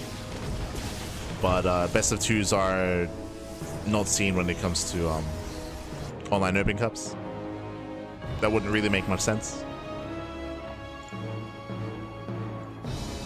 So that kind of format is reserved for like a group stage, like a round robin group stage, or team league format. Just as a heads up. As Clem, he commits. Again, he's got his upgrades. At the same time, MaxPax does go for the backstab. But there are reinforcements. Clem, he's ready. He's ready back at home. He will defend, but he turns everything around. Oh, God. A bit of an overreaction. As Clem turns everything around. Oh. Pulls him to the ramp. Oh, the prism goes down to the window. Oh, no shot. The prism goes down. And now there's nothing to keep him home. Yeah, prism went down to the window mines. Clem, now he can commit. I can rally across, and it's going to be a tough hold here for MaxPax. Now he's going for the counterattack. He needs to try to force Clem to stay at home. That's the goal here. That's the purpose. He needs the Terran to turn around. So the Zealots are on the way. Clem is moving in. At this point, Clem is too far in to turn around. So these Zealots, they can find some damage here. Let me stims in. And tries to push forward. Tanks are moving forward as well. They're sieging within range of the base. A focus fire on the Immortal. And Clem, he should not be stopped here. Yeah, he cannot be stopped. Clem is going to break on through. He'll overwhelm the Zealots. They don't get much done across the map. GG gets called, and Clem, he'll take the series 2-0, advancing on to the grand finals. GG. Whew, GG, well played. Congratulations, Clem. He will take the series 2-0, advancing on to the grand finals. My condolences to MaxPax. Again, MaxPax, he was hyper aggressive this series, winning it back. Game 1, MaxPax, he went for a proxy gateway. He went for, I think that was a proxy third, if not fourth gateway, but he went for a proxy. MaxPax, he delayed his robo, he delayed his third base, he delayed his gases, he delayed everything in favor of hyper aggression in game 1, which did fall on its face. It did fail, of course. Clem, he was able to shut it down, able to counterattack as well, and outscale MaxPax coming into the mid game, as Clem was in a better economic position. Coming in game 2, it was very similar. No proxy this time, but MaxPax, he went 4-gate blink. He went 4-gate blink, but we saw in the lead up to 4-gate blink, he lost 6 probes to the drop. Remember, Clem, he went for a marine drop and a winter mine into the main base. He killed 6 probes, he denied mining, and he scouted every gateway. He saw and confirmed the 4-gate blink, so that let him know to get ready back at home. So his tanks was set up, his bunker was set up, he was prepared. On top of that, the push was delayed because of the drop, and then delayed even further because of the Banshee harass as well. The Banshee got in, which MaxPax failed to scout as well. MaxPax, he did not go sentry, there was no hallucination, the observer didn't get into the main base, so there was 0 scouting in the main base. Clem followed up marine drop into cloak Banshee, 0 scouting. Banshees got even more damage and bought even more time. With that, that was game. That was game then and there, because MaxPax had to once again delayed his own economy to be aggressive, but the aggression was late. The aggression was delayed, didn't actually really hit even, and GG. GG, well played. With that, Clem, he'll take the series, and with that, Clem is waiting in the grand finals, waiting for his next opponent. Up next, we're going to be loading into our next semifinals match. It's going to be a ZVZ between Solar and Reynor. Let's go. Let us go. We have our ZVZ up next, going to be loading into 10,000 feet.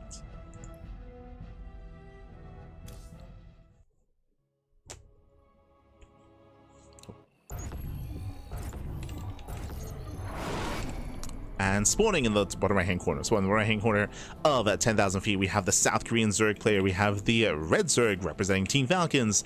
It is Solar. And spawning in the top left hand corner, we have the Italian Zerg player. We have the Blue Zerg representing Basilisk. It is Reynor.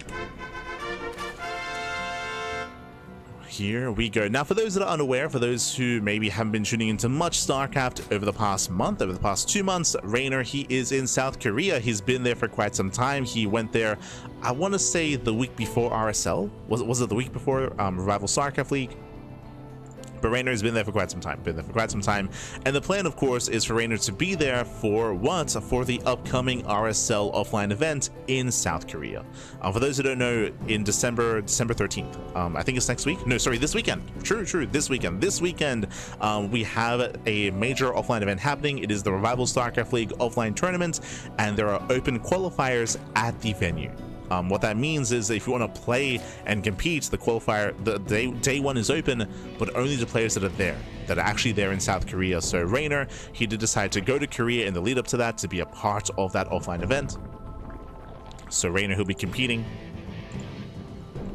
Not just that, but because it's in Korea, he's in a better time slot for competing in some of these tournaments. So Reynor has been very active in online tournaments since then. That's why we've seen Reynor on a regular basis when it comes to the WardiTV Mondays and other online tournaments. Basically, it means that Reynor being a degen means that he can actually play in South Korea. It's like, este Reynor. So again, it's been great to see more of Reynor in these Open Cups. Has been struggling is what I will say. Funnily enough, ZVZ has been a bit of a rougher matchup for Reynor. We've been seeing Shin. Like, Shin has, like, out of nowhere, if you're watching RSL and these Open Cups, Shin has kind of risen up as someone that has become a bit of a thorn in Reynor's side as of late. Shin, he just went down to Clem previously in this tournament, so there's no Shin versus Reynor rematch this time, but Shin has had a bit of a better record in recent weeks over Reynor. And Solar, at a time, at one point not too long ago, he had the best ZVZ in the world. If you remember, there was a period in time, I think it was in 2023, when Solar was dubbed the Serral Slayer. As Solar, he was on a very regular basis just beating Serral time and time again. Again, like for that period back a couple of years ago, Solar had the best ZVZ in the world. So he's a beast in his own right. But let's go. I'm here for it. I'm here for it. Both players playing from Korea. Minimal ping. So far, opening up hatch gas pool. Baliness on the way for both players as well. No one is cutting corners. So far, mirrored builds, except for the fact that Solar is expanding linearly and Reynor is expanding aggressively. Reynor does expand towards Solar, Solar expands away from Reynor. So we have a slight difference when it comes to expansions. Outside of that, so far we're just droning, getting into Ling Bane.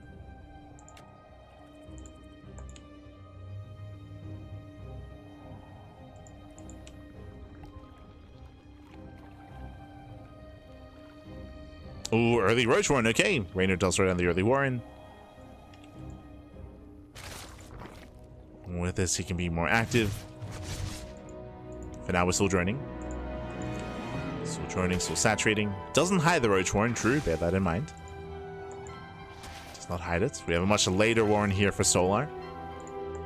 So there is an earlier window available for Reynor if he so chooses to take it. Reynor dips in.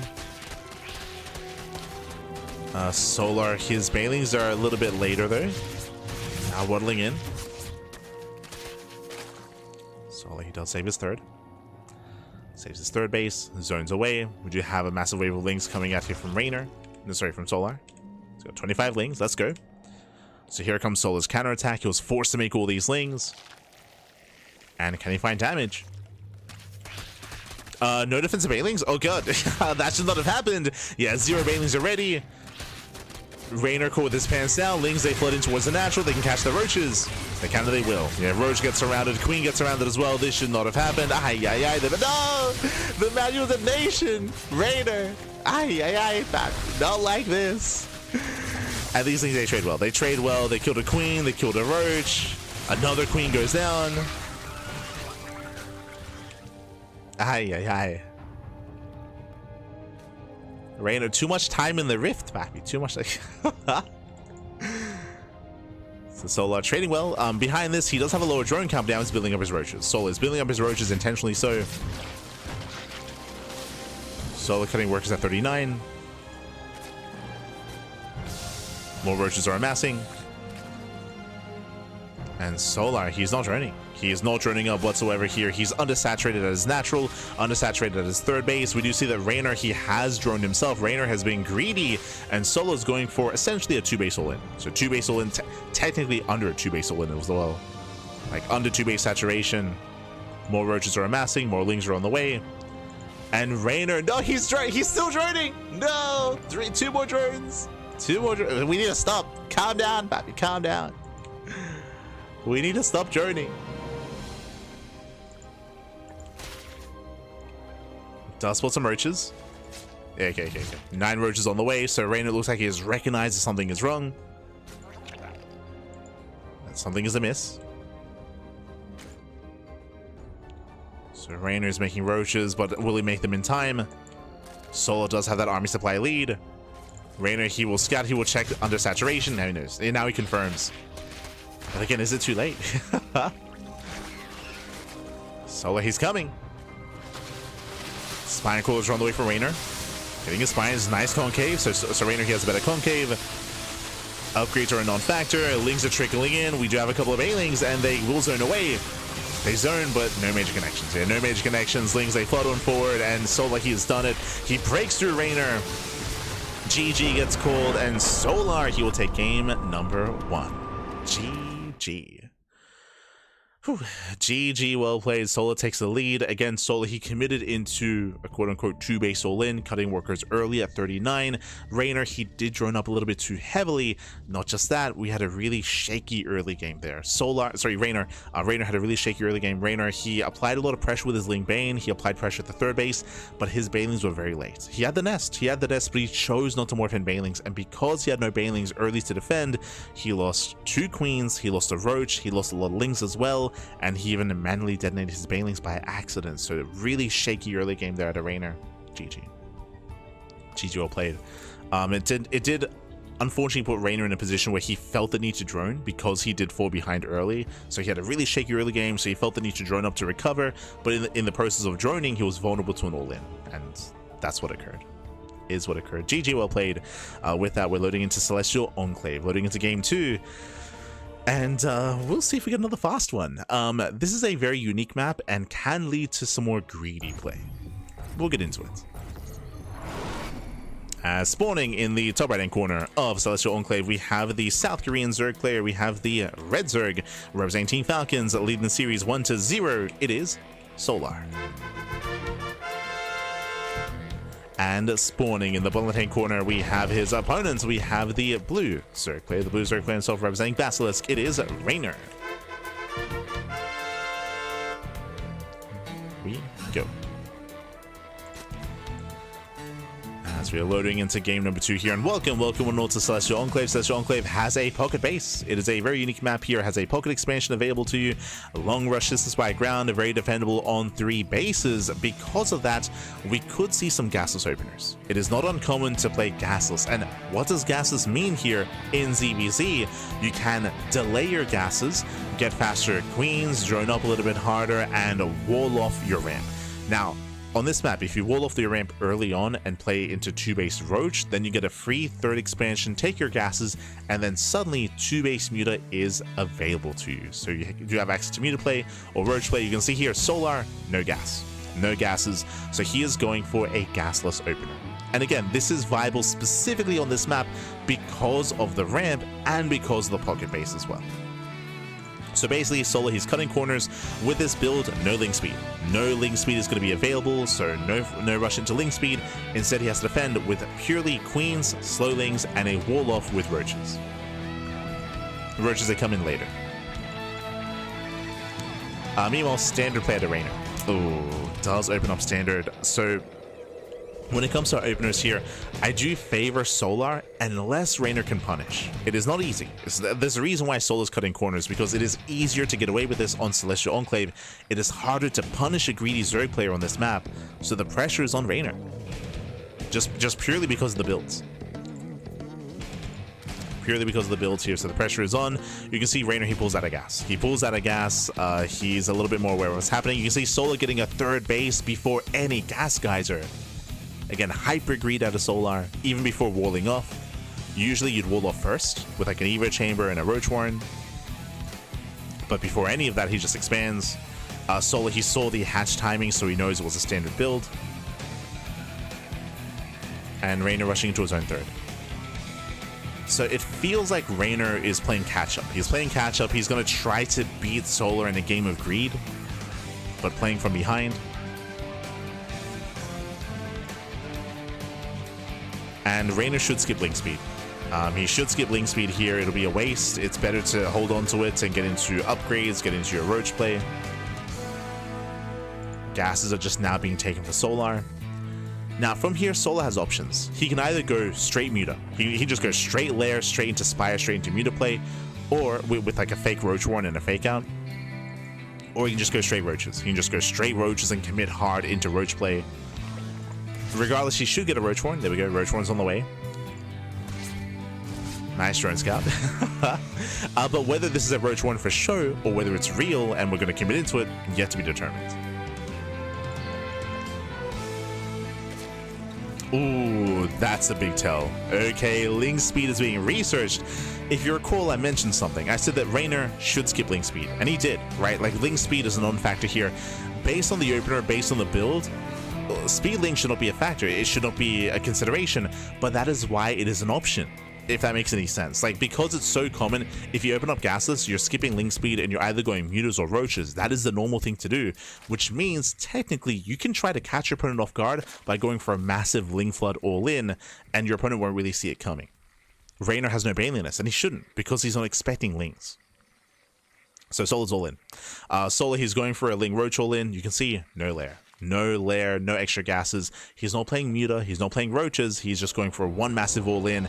And the problem is that Reynor, he's locked in a mindset of catching up economically. He's droning.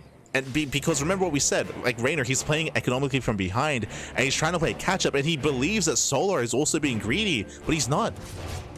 The drone scout. He comes in with the drone scout. He does not get into the mineral. Oh, does he? No, he doesn't. He doesn't get into the mineral line. He does see the lack of lair, though. And here comes the all-in. Here comes the all-in.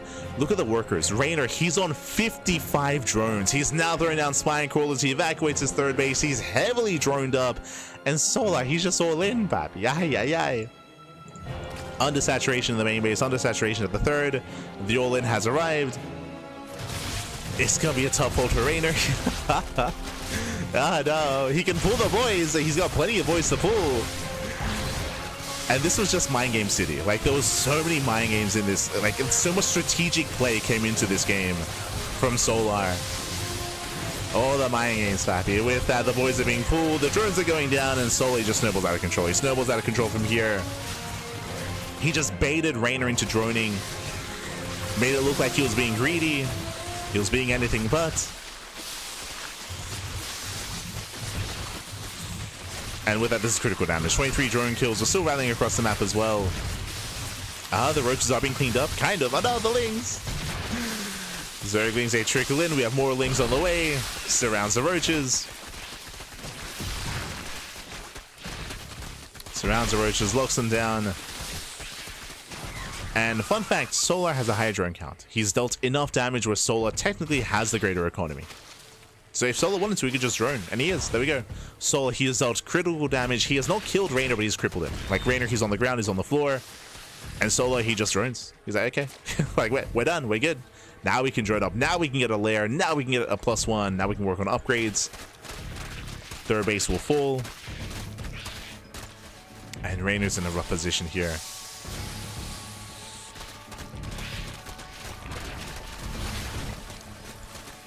And again, Soul just working on just using expectations against Reynor. He subverted the expectations, baby. True, true. Where Reynor was feeling so pressured to just drone and catch up. He wasn't catching up to anything. It was Solo wasn't droning. Wasn't droning.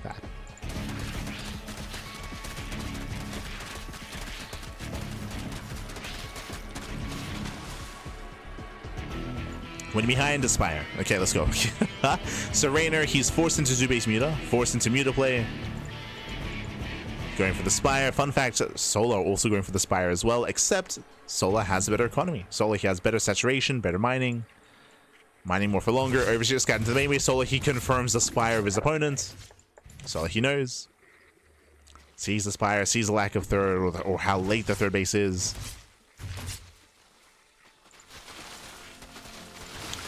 Now we're in a really weird game state. So Reynor, he knows who got scattered, right? Reynor, he knows. So here, he might even just cancel the Spire. He might just cancel the Spire and go for a 2-base Roach all in. That would make sense. We have +2 range on the way. We have Roach speed on the way. Roach production for Reynor. Clearly the Muta play is not going to work. It's just such a... I mean, like, what can he do? Like, doesn't have many options.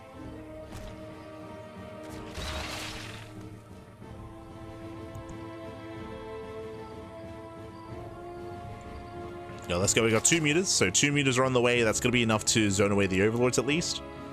And Reynor's doubling down the Roach Ravager, but Solar, he's already pushing in. Jesus. Doesn't even give a Reynor any time. Yeah, Roaches, they just push on forward.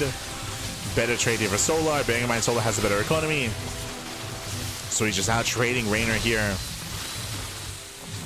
As Lings, they flood into the bases. They peel off into the mineral lines.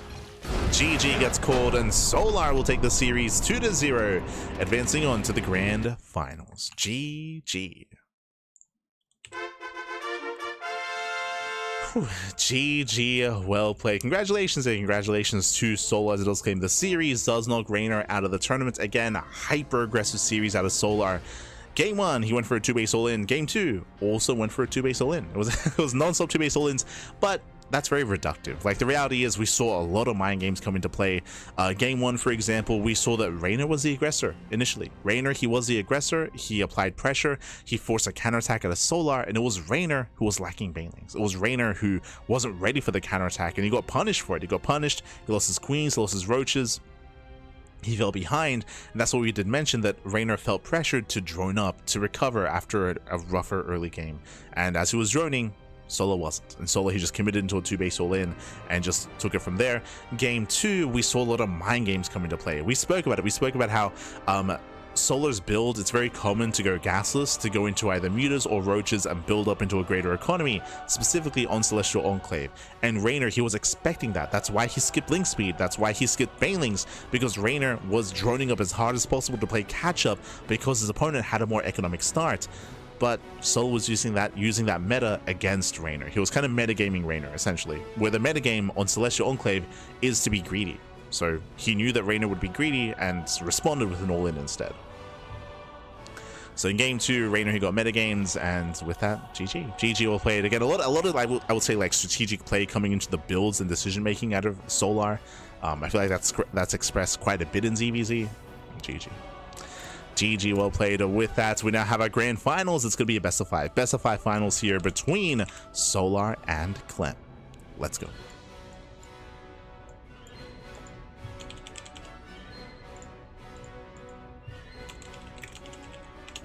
It was a very technical series, I would say. There you go.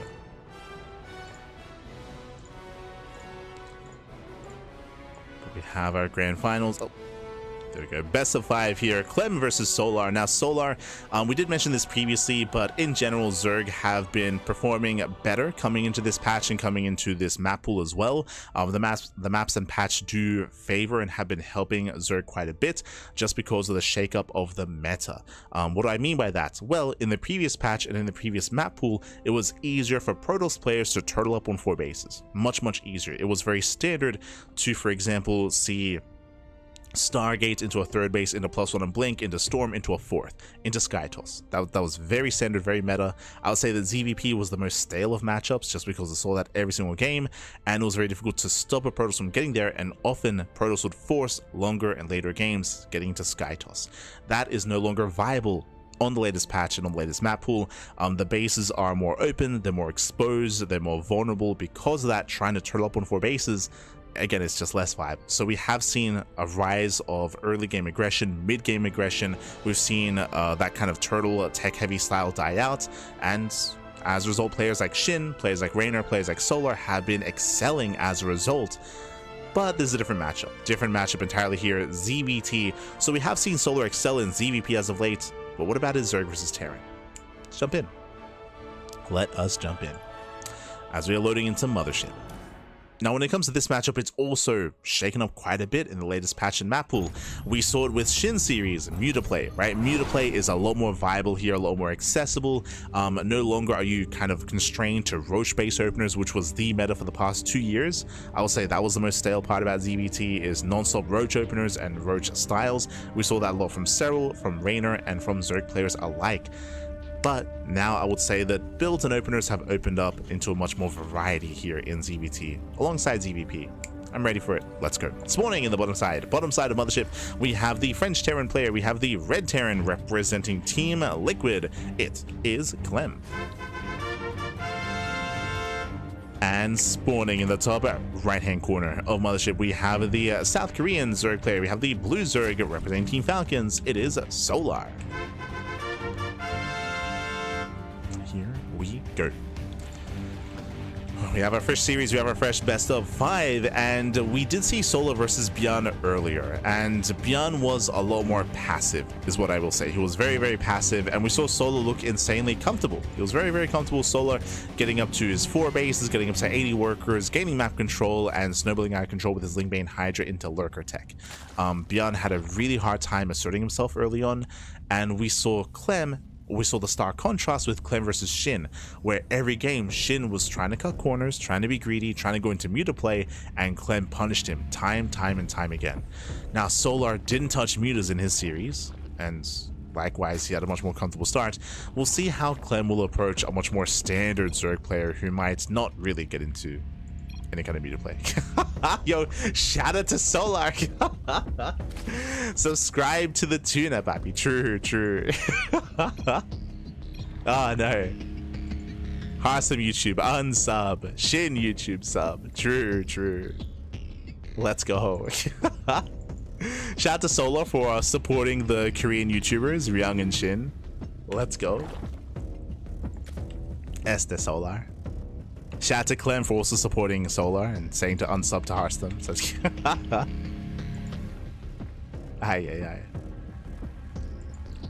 For those who are curious, Ryung is casting this event in Korean. He does cast the Open Cups from time to time. He casts even our tournaments in Korean as well whenever he's free. So Ryung has been casting a lot more and creating more content. He's a great guy. Much love to Ryung. He's an honorary duckling. By that I mean he's a tuna, but you know, it's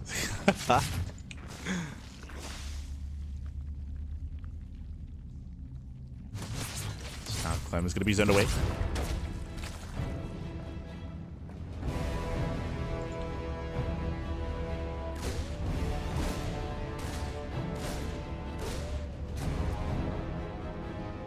As behind this, Clem Hello is going for a 1-1-1. Okay, so a hyper aggressive build here out of Clem.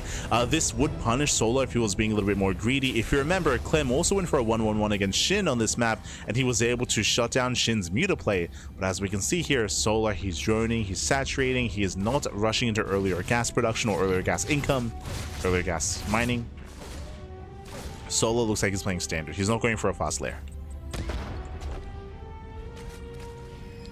So I would say here in this kind of game state, the onus is on Clem to find some damage, right? Like he himself, he's delaying his third base, he's delaying his economy. He's fixated on Hellion and Banshee play early on with earlier stim. And he needs to make this worth it.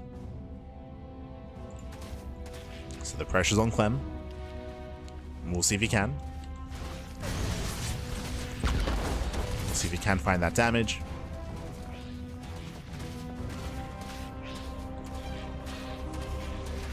He is rotating.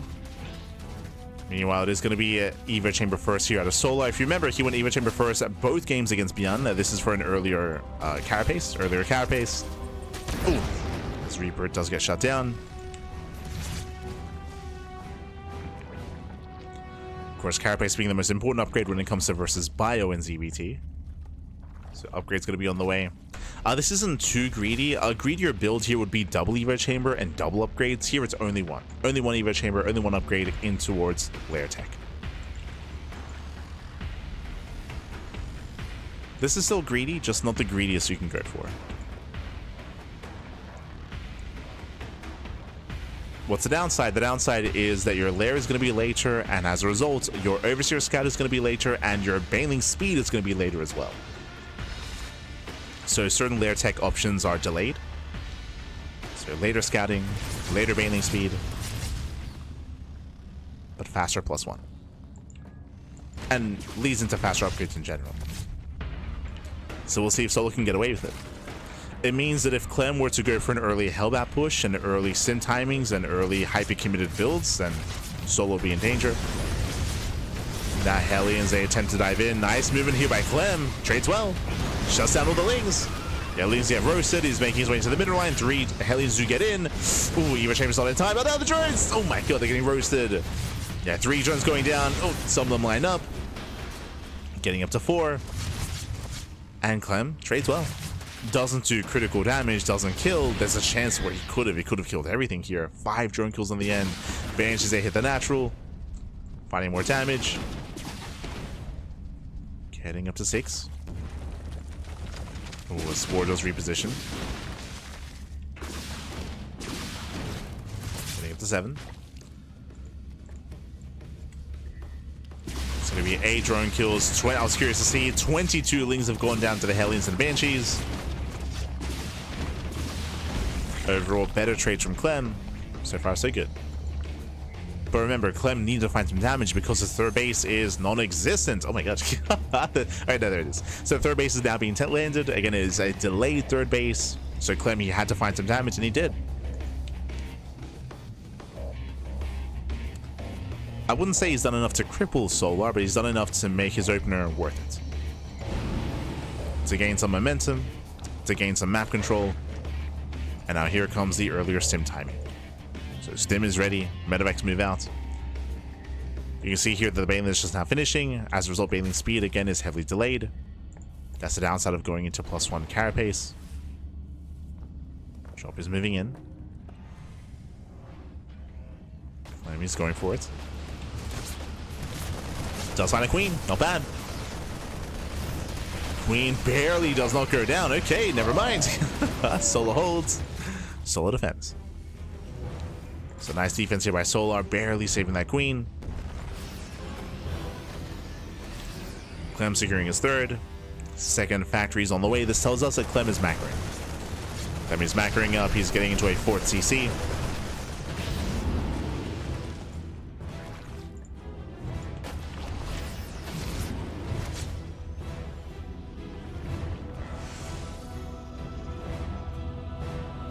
Yo, shout out to the 3D printing Tempest Phoenixes. Love to see it.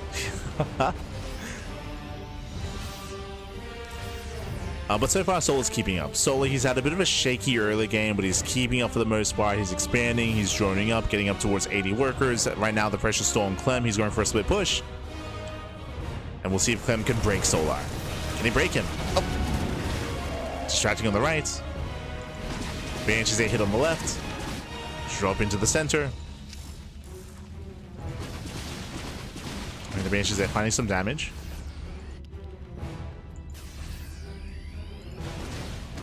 Hatchery down to half HP.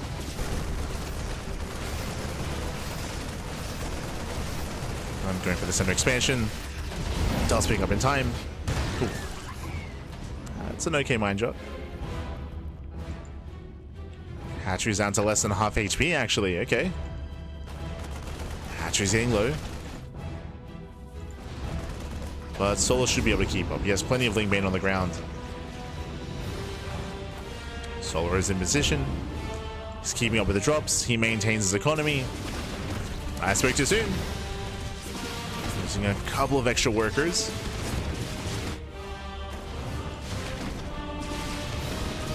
Create more drones, losing more mining time. The main army is now pushing in. And it's going to be close. It's going to come down to the engage. How good are the mine shots going to be? How good is the split going to be? Here it comes. Clem does move out. The army's out of position. Oh no. Yeah, Solar completely out of position. The base will go down. Ay, ay, ay. Yeah, that should not have happened. But Solar, he misread the movement. He believed that Clem was rotating to the top side. And he'll lose the base. Yeah, base goes down. Oh, the mine shots. Take some mine connections. Clem here trades Solar, takes down the expansion, drops the still being active. And again, what happened there was Solar, he was rotating towards this northern base, whereas the attack was happening in the center. So misread out of Solar. I say misread, unfortunately he had no map vision, so he didn't see the army rotation. Comes down to the creep, essentially. Comes down to the, I mean, there is no creep, essentially. There's a couple of active tumors. There's, what, 2 tumors here in the center, 1 on the right, there's 2 here on the left. Barely any creep on the map. And without that Solar, he has to react to whatever his creep does tell him. It's barely anything. Barely any vision, any information. Oof. Lion shots are brutal. The lion shots back.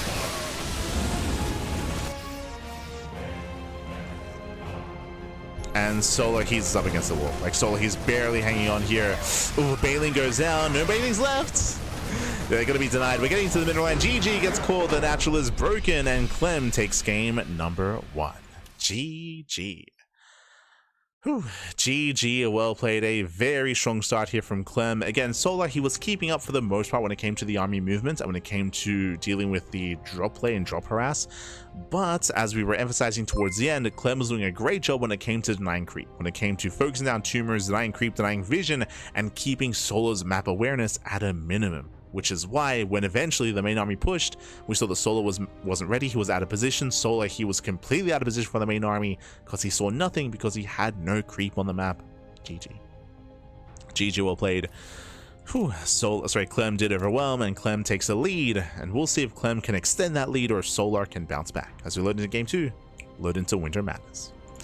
Meanwhile, a big shout out to Adobe One Kenobi. Este pa, ay, ay, ay.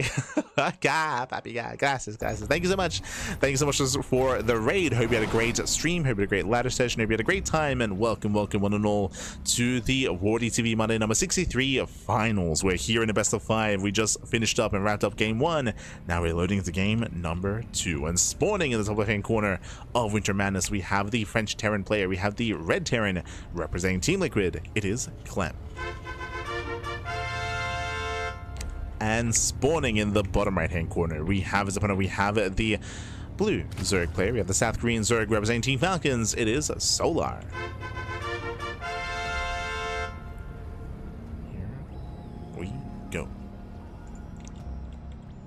So we're loading into game 2. And again, Clem, he was hyper aggressive. He was very in the face of Solar. It came down to the opener, if you recall, went for a 1-1-1. Began with a Hellion Reaper, followed up with earlier Stim, and with the Fire Drop afterwards.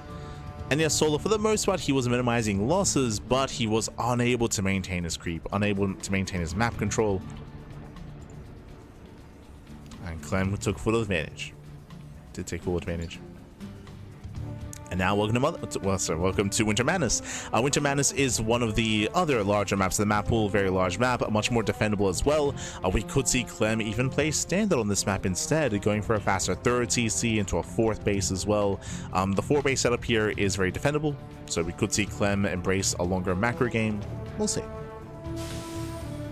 In general, I don't like the idea of giving Solar too much room, so we'll see how Clem will approach this.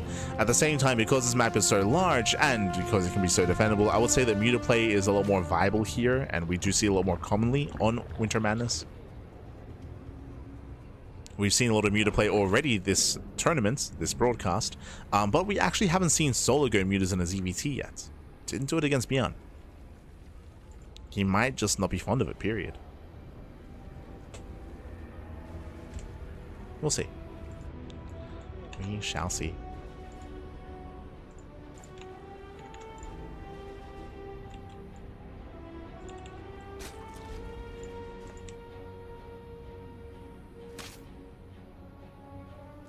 As always, going into mutas is always a risk. It is a risk. We'll see if it's one that Solar's willing to take. For now, very nice eBay. Yo, what is this? A TVP? Nice eBay block out of Clem. He will be able to deny the expansion. Reaper dips in, and Solar, he's stuck on 2 bases. Ay. Very rough start here, but this is also a big investment by Clem. I've never seen an eBay block here in ZVT except for Future. True. If you watch Future, the American Terran player, he has done this in ZVT before. And I mean, Clem and Future, they were roommates. They were housemates, I should say, for a while. I feel like Future is rubbing off on Clem. Like, what's again? He's literally the only other player I've seen do this. Ay. For those who don't remember, Future and Clem, they did live together last year in 2024. In the lead up to EWC, it was Clem, Future, Estrella, and Trigger, and I think Zane as well. I think they were all living together in Korea. That was the lead up to Clem becoming the world champion. And fast lair. So we're going for a 320, if not, I think 315 lair timing. So very fast lair. Gases are being taken. This screams 2-base Muta out of Solar, but it feels like he's being forced into 2-base Muta because of the eBay block. So he's being forced into it. Checking Clem's vision here, he has not scouted the main base. It is imperative that he scouts at some point. For all he knows, it could be 2-base Muta, it could be 2-base Roach, it could be 2-base anything, but he needs to figure out where that money is being spent, what exactly is going on. Because he knows there's no base, he knows there must be something else happening. As we have all 4 gases. And there's the Spire. So 2-base Muta out of Solar. But again, it feels like more of a forced reaction. Clem, does he go for the dive? We got slow Link to defend. Remember, Link speed was delayed. Queens are keeping up.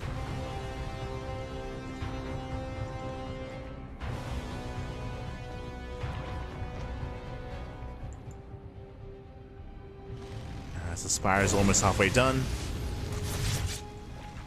Clem, what's the plan? Behind this, he's going into Cloak Banshee. The RTC is on the way. It is a delayed third TC. True. It is a little bit later. The Banshees, this will be ideal against roaches, but as we can see, there's no roaches in sight. Banshee dips in. Doesn't see much. Uh-oh. Clem, he's still playing blind, by the way. This can work. The mutas, the mutas pack. Like Clem, he punished Shin every time he played muta against Clem previously in the quarterfinals. But Clem has no idea. I mean, he should. Like, he sees the gas, right? He sees the gas mining. He should be aware that something is wrong. Nice split there by Solar. He zones away.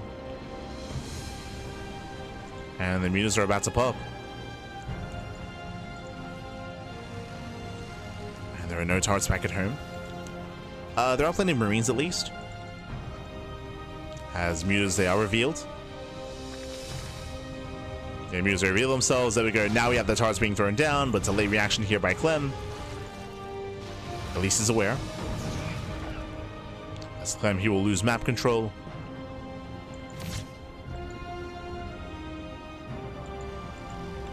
And again, he went for a standard follow-up. Doesn't really have much pushing power here. Nice harass. Gets a couple of drones. But not much more than that. Need to say 5 more damage, getting 4 Marines. 4, now 5 Marine kills.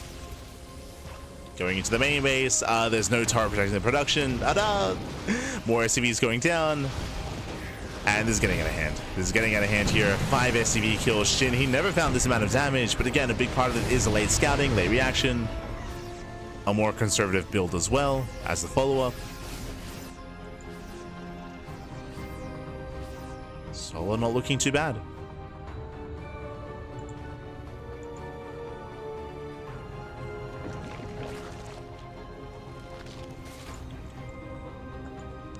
Now, when it comes to turtling up and defending back at home, as we mentioned before, Winter Madness isn't a bad map for it, so we could see Clem just do that. And decide to turtle, get a 4th TC, throw down more turrets. We'll see. Gas is being taken, factory's on the way, so he's not going for an ARAX, he's not going for a 3-base all-in, he's taking up. He's taking up his macroing. Again, higher chance that he does get a 4th base.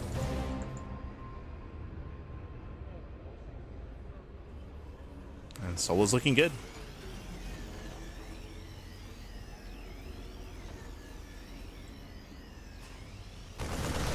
Oh. Consumer thought, oh, that almost gets full medevac. Calm down. Picking up add-ons, gets another medevac as well. Another add-on, Jesus. Again, nice value here by Solar.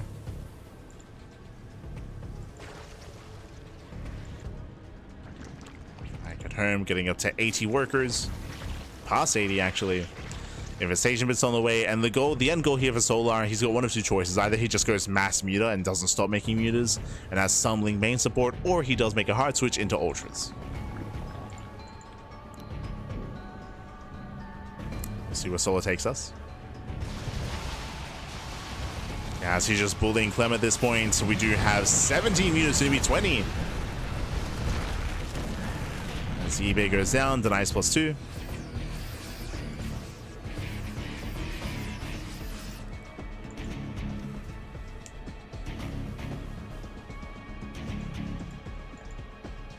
Clem doesn't have to move out. Solar, he has yet to spot this. Oh, now he does. Does spot the move out. It's on Solar to catch the tail end of this army. Solar actually going for the backstab instead. Bold move. He gets some decent bailing connections on the Marines. Mutas, they do get into the 3rd. Kills the turrets. And Clem turns everything around. Okay, he F2's back home. He F2's back home instead. Races back, more production under fire, more SCVs going down as well. This is a big gamble here from Solar to go for the counterattack, and it works. It works well. Solar, he buys so much time. You can see Clem sitting up with the trap. He gets spotted. Clem gets spotted.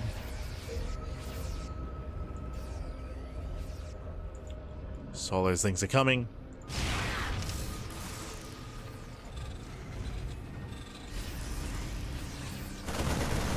Collapsing on the Marines. Catching out some of the tanks. Yeah, tanks are on siege. They do get focused down. And a better engage here from Solar, just catching Clem off guard. The Panzer are down. The army falls. Going for the CC. Can he get a kill? Autobas. Oh my god, barely can. It's burning. There's a repair. Yeah, there's a repair in time. Whew. Clem does barely save it.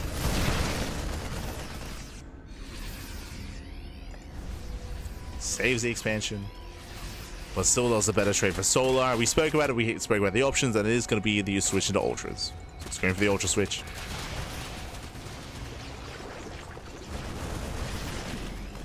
Now collapsing on more portions here of Clem's army.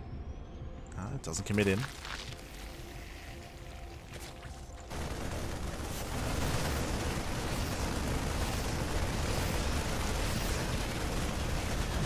He does find some damage. Let's get a hatchery. Oof. Let's find some. I'm still not entirely convinced by this move out. He is very heavily reliant here on the Widow Mines. It's a lot of mines.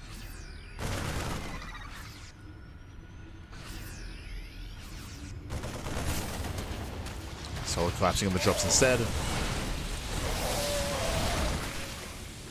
We'll bleed out a couple of meters. Does catch the Marines. Once again, does force Clem to react. So Solar's being given more time. Kind of splitting is on the way. The Ultra Cavern is done. And Ultras are coming. Oof.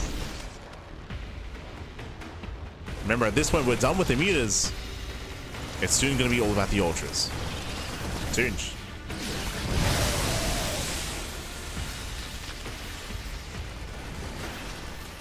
Solar, he wants those Thors. Gets one. Oof, does force a pickup. Got the surround. Catching Clem out. And going for another backstab. Another counterattack. Oh. Oh my god. Brutal mine shots. Widow Mines to connect. Clem trying to catch out those mutas. Ultras are slowly amassing. And Clem, he has no good answer, to be honest. He has no good answer against the Ultras. He has a couple of Marauders. He has no Ghosts, no Liberators. It's going to be a bigger power spike here for Solar.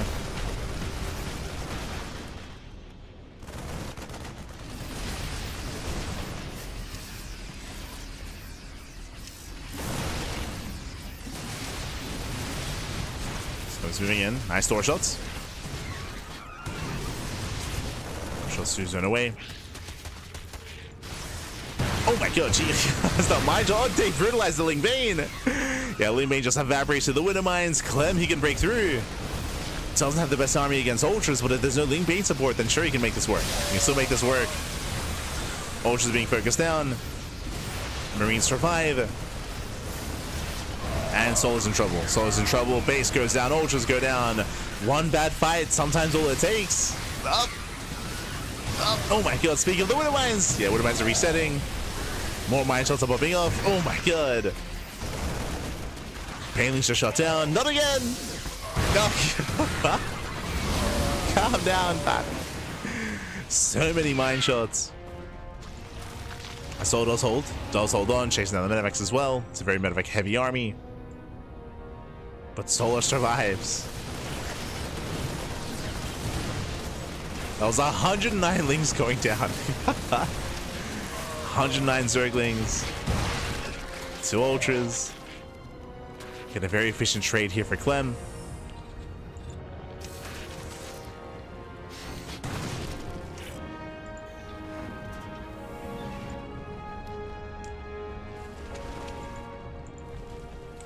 But as you can see, over time, it's becoming less of a Ling Bane army and more of an Ultra army.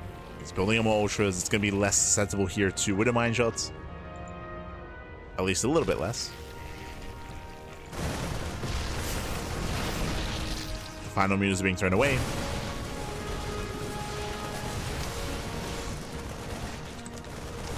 Oh, sorry, there's still 16. Still 16 mutas left over. Oh, man! Oh, Jesus. No splits, no reaction. Clem caught with his pants down. He was inattentive. Nice defense here by Solar. Clem, he wasn't looking. Wasn't paying attention. This time the automatic shots, only one of them goes off. Better engage out of Solar. Yeah, baits out the Widowmine's ultras are moving in as well. And Solar, he's holding, he shuts down the army. Did have that one rough fight earlier, but now he's tightening up. He's locking in. Not again, not this time. Oof. Widowmine shot goes off on the Bailings. Ultras, they break on through. And remember, Ghost is just now on the way. Third on Factor as he gets into the mineral line. The SCV is going to be going down. Third base is forfeit. Main army just cannot engage. He's being zoned away. Being zoned further back.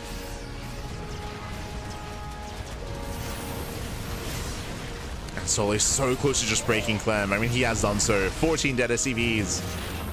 Doesn't get into the natural. It's mainly Marauder here. So mutas can just go to town.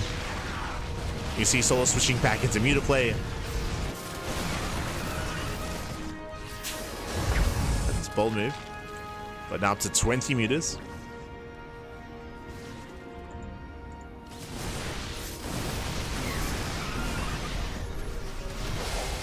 Oh.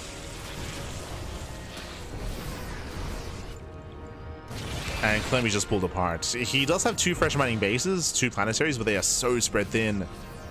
They're so isolated from each other. And Solar can just pick and choose. Just pick and choose what he wants.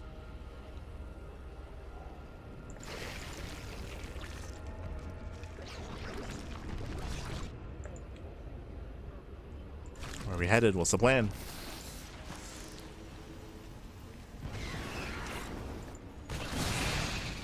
Main army gets spotted by the changelings.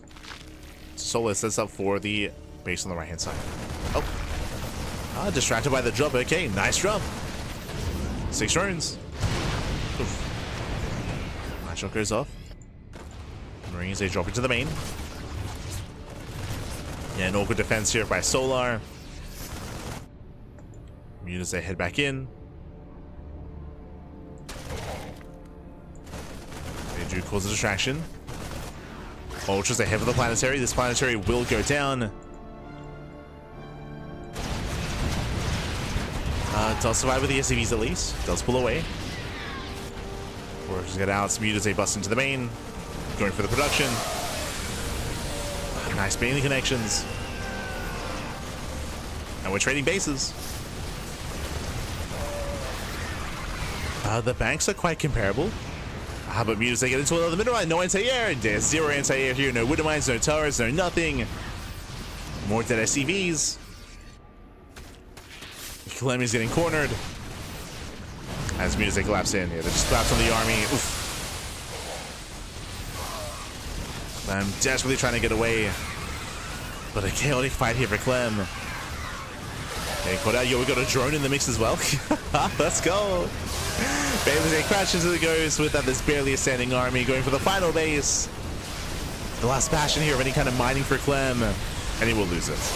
They're losing the expansion. Mine shots going off, base goes down, mineralize exposed, GG gets called, and Solar ties up the series 1-1. GG. GG, well played. We are getting into a series. We have it back and forth, winding it back. As a reminder, Solar, he got away with 2-base muta, surprisingly so. Remember, Solar, he was forced into 2-base play. We saw a crazy eBay block out of Clem. It was successful. It was a successful block.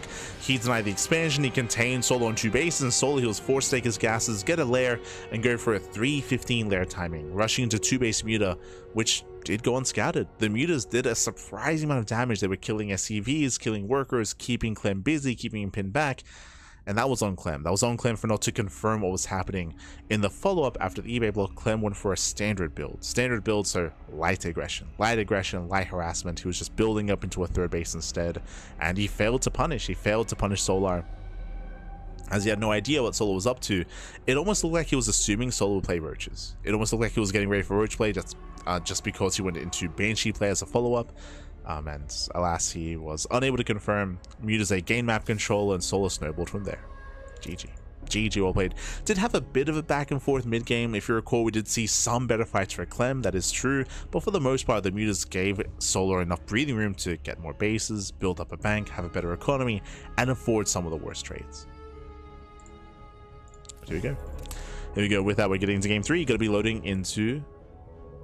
I'm said Mothership. I'm going to be loading into White Rabbits. Let's go.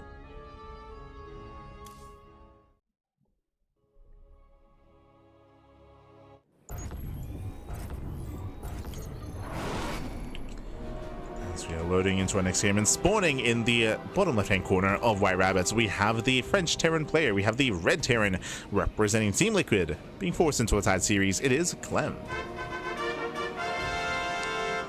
And spawning in the top right-hand corner, we have his opponent. We have the South Korean Zerg player, the Blue Zerg representing Team Falcons. It is Solar. Solo meter play was so good this game, for sure, but I do also want to say that like partly was also on Clem. Winding it back, if you recall, Shin, he played Mutas twice against Clem, and both games Shin was punished very hard. Part of the reason for that, of course, was Clem's hyper-aggression. There were even games where Clem did not scout Shin, by the way. Didn't scout Shin early on, but Clem was blindly going for 1-1-1s or going for early 2-on-1 timings as well, early stim timings. Clem was hyper-aggressive, and he was able to punish Shin time and time and time again.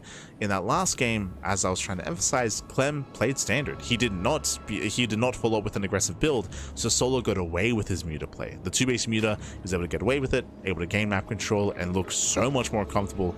I'm sure Shin is watching. He might even be casting this series, and Shin's like, why didn't Clem do that against me? He's like, Shin's like, ay ay ay, este Clem. True. As in Shin's series, Clem didn't give him any room to get into Mutas. In the last game, Clem did give Solo some room, right? Clem, he was a little more passive in the follow-up. And you could see what Solo would do with that passivity, right? If given room, if given time, then Solo, he will pop off.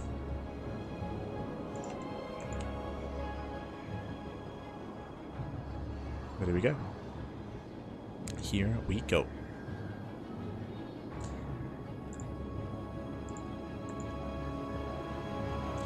So now welcome on to White Rabbits. White Rabbits is another one of these larger maps. It's a larger map. I would say it's a relatively defendable map as well. Fun fact, if we wanted to, I would say that Muta play is also viable here, right? When I think of Mutas, when I think of the current map pool, I think of Winter Madness, I think of Mothership, and I think of White Rabbit as well. So this is another larger map where Muta play can be very successful just because counterattacks are going to be even more delayed just because of the size of the map. Likewise, rotating in between the bases, it can be a little bit more flexible as well. So Muta play is going to be once again an option for Solar. I personally don't like the idea of going for Mutas 2 games in a row, like just because even though it was successful the first time, there's going to be a higher chance that Clem checks for Mutas in game 3. So a much higher chance. So we'll see if Solar gambles. We'll see if he gambas. For now, Clem going for a 3rd CC, so 3rd CC before Starport, economic build out of Clem. There it is, Starport is on the way. Economic standard opener out of our Terran player.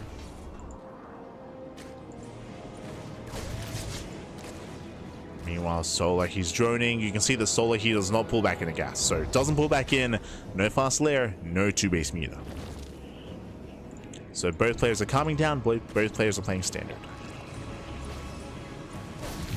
Now, technically, we could go into a later Spire coming into the mid game. That's true. Like, we could just see a bit of a tamer start into a later Spire. It's less common, but is an option.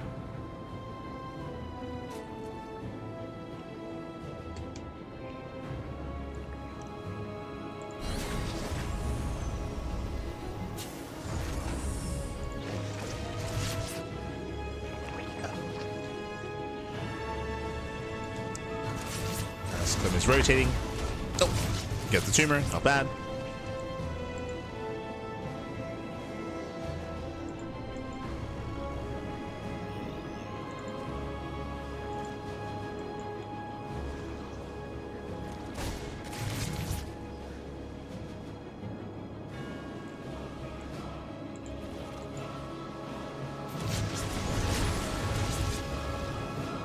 So far, Clem doing an amazing job here, just shutting down the tumors. Tumors are going down.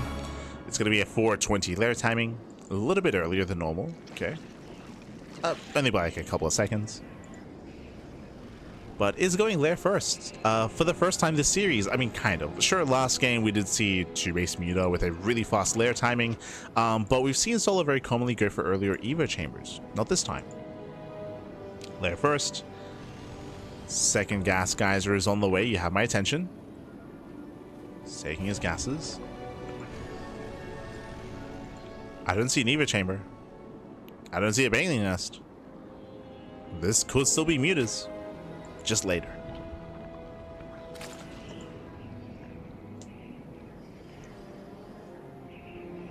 So eyes are on Solar. Behind this, Clem just playing standard, going to his 3-1-1 follow-up. Into stim, combat shields. Borrow? Okay. All the gases, it has to be Muta. Let's go. Lair is now done. We're still missing a little bit of gas. So don't quite have the gas for it. Hellions, they attempt to dive, but the Queens do hold their own. Overseer's morphing in to defend. Jesus, taking all 6 gases. Oh, and I was expecting a Spire, but no. Cheeky move out of Solar, rushing into a Hydra Den. Okay. Pulling a Miyamika. Oh. As Lings, they do catch out to 2 of those Hellions. 3 Hellions even. Oh, just 2. There we go. 3rd Hellion goes down. A better trade here from Solar. Clem did overextend. The Banshees, they hit the main base. They get eyes on the lair. They get eyes on the gases at the 3rd as well. True. I'll be honest, based on what Clem sees, he sees lair, he sees gases. Clem, we can see that the Eva chambers that were hidden here behind the mineral line as well. Very nice moves out of Solar. He hides the Eva chambers. He hides the Baneling. I mean, there is no Baneling nest. True. There it is. He hides the Baneling nest. This is all to make it look like he's playing Muta. Basically, he's selling the story of playing Muta. He's trying to, at least.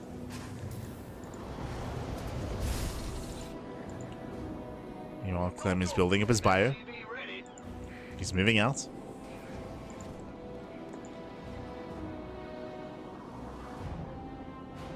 And Solo, he's gonna have that +1 timing here.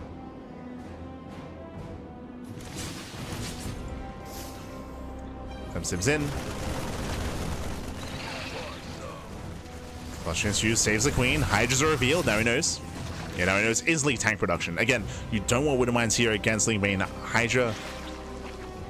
Especially against a heavy Hydra count. So tanks are on the way. But what I should say as well is that tank production is delayed.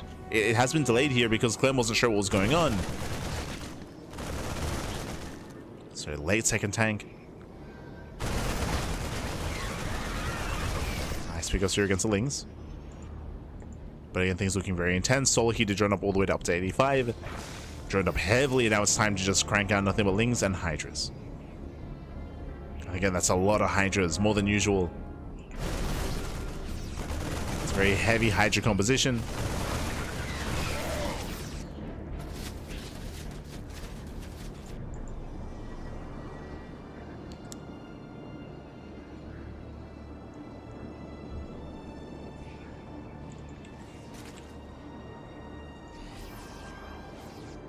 We still have Drilling Claws on the way, still going into Widowmines. Interesting choice. Biomine can struggle quite hard against Lurkers. But we'll see if Clem can get some momentum.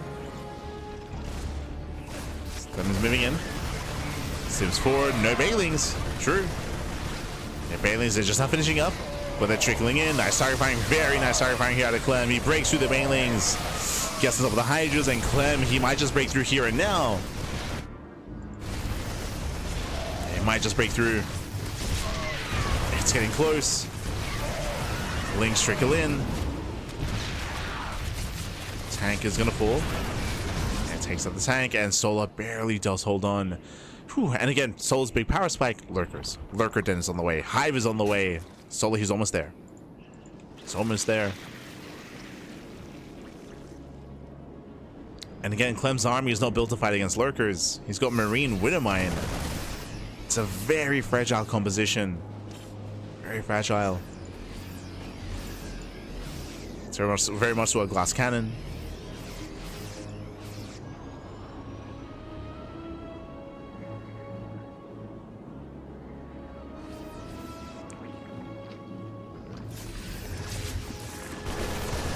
does move in.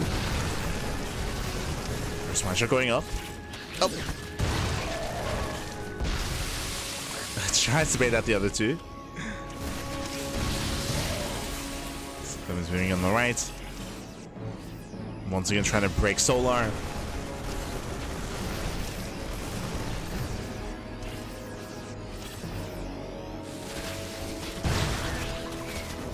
Decent mind connections. Yeah, Widowmine shots are popping up. Links are going down. Solar, he's in danger. He's in trouble. As you mentioned, Solar, he's just trying to survive until lurkers. And here they come. 8 lurkers are morphing in. Solar, he's almost there. He's almost there.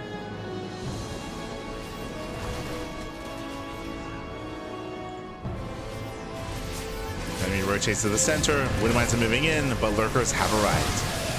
And they have upgrades. They have range. A little bit far back, but massive shots go off. Jesus. And Marines, they just melt against the lurkers. Clem is going to be forced back. Solar, he maxes out.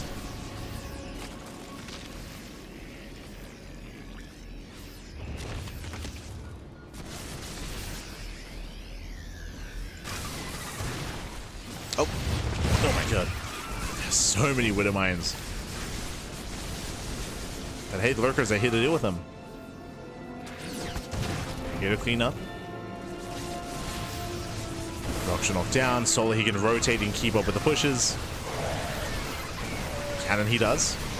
Oh. Respecting the Widowmines. But once again, we saw this in game 1. The lack of creature is killing Solar. He just has no vision of the rotations. Oh my god. Hatchery barely goes down.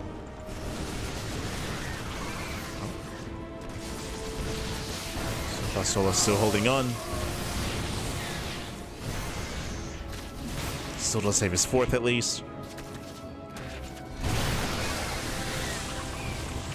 Just cutting out a Clem. Yeah, lurkers, they do get up the ramp, just going straight down. Oh, no, the lurkers, they pop up, and GG gets called, gets up the ramp, and Solar, he survives until lurkers, and with that, snowball's out of control. Solar takes game number 3. Whew, GG.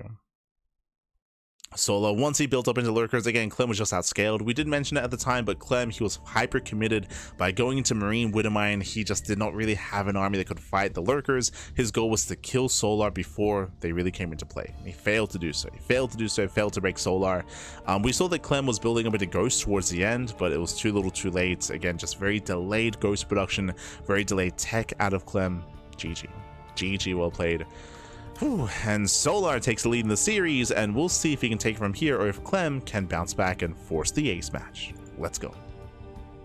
Let us go. Whew. But once again, a really cheeky play out of Solar. Again, it felt very intentional that he was hiding his Baneliness, was hiding his Eva Chambers. It felt like he was trying to sell the story that he was going into Mutas, and he forced this Biomine response out of Clem. Whereas we emphasized, Biomine is amazing against Lingbane Muta, but it struggles against Hydra Lurker play. Let's go. Let's get in. Spawning in the top left hand corner of Ruby Rock, we have the French Terran player. We have the Red Terran representing Team Liquid. Down in the series, we'll see if he can bounce back. It is Clem. And spawning in the bottom right hand corner, we have his opponents. We have the South Korean Zerg player. We have the Blue Zerg representing Team Falcons. It is Solar. One game away from claiming the series, and welcome to finally one of the smaller maps in the map pool.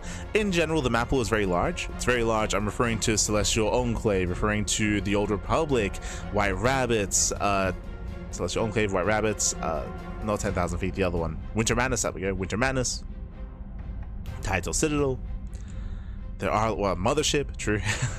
There's a lot of larger maps, but now we are featuring some of the smaller maps out there. I'm referring to Ruby Rock, referring to 10,000 feet, and referring to Tourmaline. These 3 maps, they're the more aggressive, the more smaller and more assertive maps in the map pool. This is where Clem has the option to be hyper assertive, hyper aggressive, and go for something like an 8 ranks, or even go for early Hellbound pushes as well. He has options. Clem has options to be aggressive. Now, because the map is so small, this is where roach play is more viable. I did mention previously that we saw a lot of roaches over the past couple of years, just because it was more viable to go into 8 ranks and hyper aggressive builds from Terran players. Likewise, Banelings were less viable, so we saw so many roach openers in ZVT over the past 2 years. But now Banelings are more accessible because of the buff to Banelings, because of the HP buff. So Solo doesn't have to play roaches, but it will just be a safer option. We'll see. We shall see. Does he feel scared enough to play roaches, or does he feel safe enough to play Ling Bane?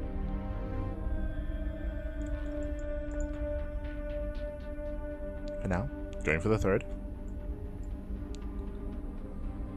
Solo, he'll take his third. Reaper moves in. So far, standard opener, hatch gas pool. No crazy eBay block.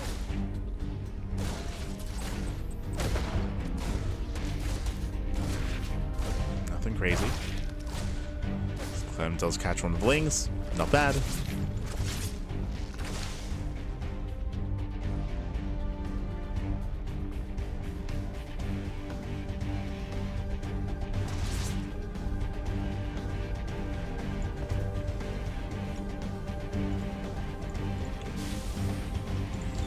So who won the last game? Solar. Solar took a lead. Against Solar, he was able to defend, survive, get into lurker tech, and then snowball out of control with his lurkers. Meanwhile, we do see Clem. Interesting. We spoke about this. This map does favor aggression, and Clem is going for a 1-1-1. Late third base. Late third CC out of Clem. Fast start, but instead, with this can lead into early and committed Hellion Banshee harass, and we can go one step further with this, go for early stim into a Hellbat timing, and a Hellbat push. So we'll see how hard Clem commits. Oh, we are pulling back into gas early. That is very early gas income here by Solar. Meanwhile, there it is. Armory's on the way. As we mentioned, Clem had the option to double down and go for Hellbats, and he is. He's going for the Hellbat push. Much more committed here by Clem. He's going to double down. Now, Solar did choose to pull back into gas, which means he can afford to go for, say, a Roach Warren, a Baneling Nest. Does Solar play it safe?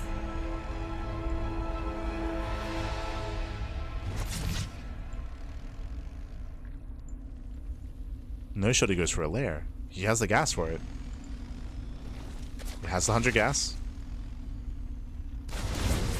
Reaper Hellion pokes in. Yep, no Baneliness. No Baneliness, no Roach Warren. Solar, he's not playing safe. Here come the Hellbats. It's just purely Ling Queen. Purely Ling Queen defense. Can Solar hold on? We have 14 Lings in production. Clem is hunting down the Queens. And shaves with the Lings. Queens, they do kite back. Nice control so far. One Queen goes down. Gets one. Yeah, gets one. He's going to get two. Lings are trickling in. Nice focus firing on the Medevac. Okay, Medevac goes down, and with that Solar, he will hold. He will hold. He will defend. Clem, he doesn't do enough here. Remember, Clem, he delayed his third base. He delayed his third base for this. This had to do more damage. Had to do more, pappy. As Clem, he killed 4 Queens. 4 Queens, killed 22 Lings. That was nice, but not good enough. And Solar responds with a Roach one. I do like this. I do like this Roach response. This is going to be leading into an early Roach timing. Solar, he knows he's ahead. Essentially, he knows he's ahead. He knows that Clem is vulnerable. Nice surround. Catches out 2 Hellions. Surrounds the army.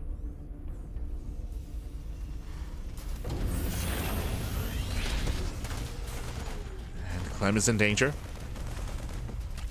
Again, the scary thing here is that he just has lost map control. So he has no vision, no scouting. He doesn't know what's going on. Third CC is delayed. Depot's going to be brought down. Clem, he has nothing. He's got a tank on the way. As that's 2 dead depots. Supply blocking Clem. Ay, ay, ay. And the Roach Warren is done. The Roach Warren is now done. Now the question becomes, is this a safety Roach Warren or is Solo going to double down? About to find out with the upgrades. Yeah, he's going to commit. There we go, range. He's going for the range upgrades. He's going for the Roach timing. Now, something that we spoke earlier about this, welcome to Ruby Rock. We spoke about it. The rush distance by ground is very short, but specifically the third base is very open. You can see here, we have a very wide open entrance here into the third, likewise into the southern linear third base as well. So yes, Clem is building up into a third base, but his third base is going to be insanely vulnerable to a roach timing, to a roach all in. And Solo's going for it. He's going to go for it. Clem is going for the triangular third. Again, the scary thing here is that we could see Solo push into the third base, or he could even head straight for the natural. Like, we can just push up this ramp or rotate from the south side, head for the natural instead. Solo has options. As Solo, he joins up to 66. That is 3 base saturation, 4th base just for larva. Lings are amassing, roaches are amassing, ravagers are morphing in. And Solo, he's about to pull the trigger. Clem is moving out. He has to get something done. I don't blame him. Picks off some roaches, not bad. And he also scouts as well, true. As he wasn't aware of the roaches earlier. The scary thing here, though, is if he loses this fight, he'll lose 2 tanks. And he will lose them. Yeah, the bios will connect. First tank goes down. Second tank as well. Can he save it? Oh, he cannot. The 2 tanks will fall. And because Clem chose to be aggressive like this, that means he has 2 less tanks to defend. And remember, Solo's all in. Solo, he's not droning. He's not droning up at all. So a massive 3 base all in. And now Clem, he has 1 tank to defend. 1 defensive tank. He has a 2nd tank on the way. It's going to be a tough hold.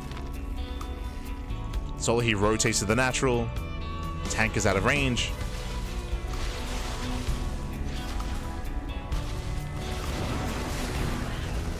And roaches are slipping in. They're slipping into the natural base. Should be working towards a mineral line. He gets in. SCVs are going down. And he's purposely fighting out of range of the tank. Just fight out of range of the tank. Force the Marines to you. And again, Clem's out of position. Now he's collapsing in. And there's just 1 tank. It's going to be while down. Tank falls. And that's going to be it. I mean, the boys are being pulled. Clem getting desperate. Bunker goes down. And Clem just being punished for his failed Hellbat push. Did not do enough with it. It was a gamble. It was a big gamble. Trying to punish Solar. I mean, Solar, he didn't have any tech. He had no roaches. He had no Baneliness, but he did have plenty of queens. And GG gets called. Solar, he will take the series 3-1. And Solar will be this week's WardiTV Monday champion. GG. Whew. GG, well played, Solar. He will take the series. Once again, I will say that this was a very technical series. We saw something very similar against Reynor, where we had some very specific builds overall. Game 1, if you recall, coming into Mothership, we did see attempted Mutaplay out of Solar. I say attempted Mutaplay. We saw Solar trying to maintain his bases, and we saw that Clem was doing an amazing job at denying creep and shutting him down. Like, honestly, Game 1 was crazy impressive for Clem. Clem just dominating the map, gaining map control, containing the Zerg player, and Solo just couldn't keep up. He just couldn't keep up with the rotations. Game 1 was crazy, but then we got into Game 2. Game 2 onwards. Game 2 was the game where Solo went 2-base Muta, and if you remember, unscattered. The Mutas were unscattered. Mutas, they got crippling damage. It was insane how much Solo achieved on Winter Madness to gain map control, to kill SCVs, and as we mentioned, Clem forced a 2-base play, but Clem didn't confirm the Mutas, so that was on Clem, that he just didn't confirm what was going on, and it was caught with his pants down. And from there, he just lost map control, and things snowballed from there.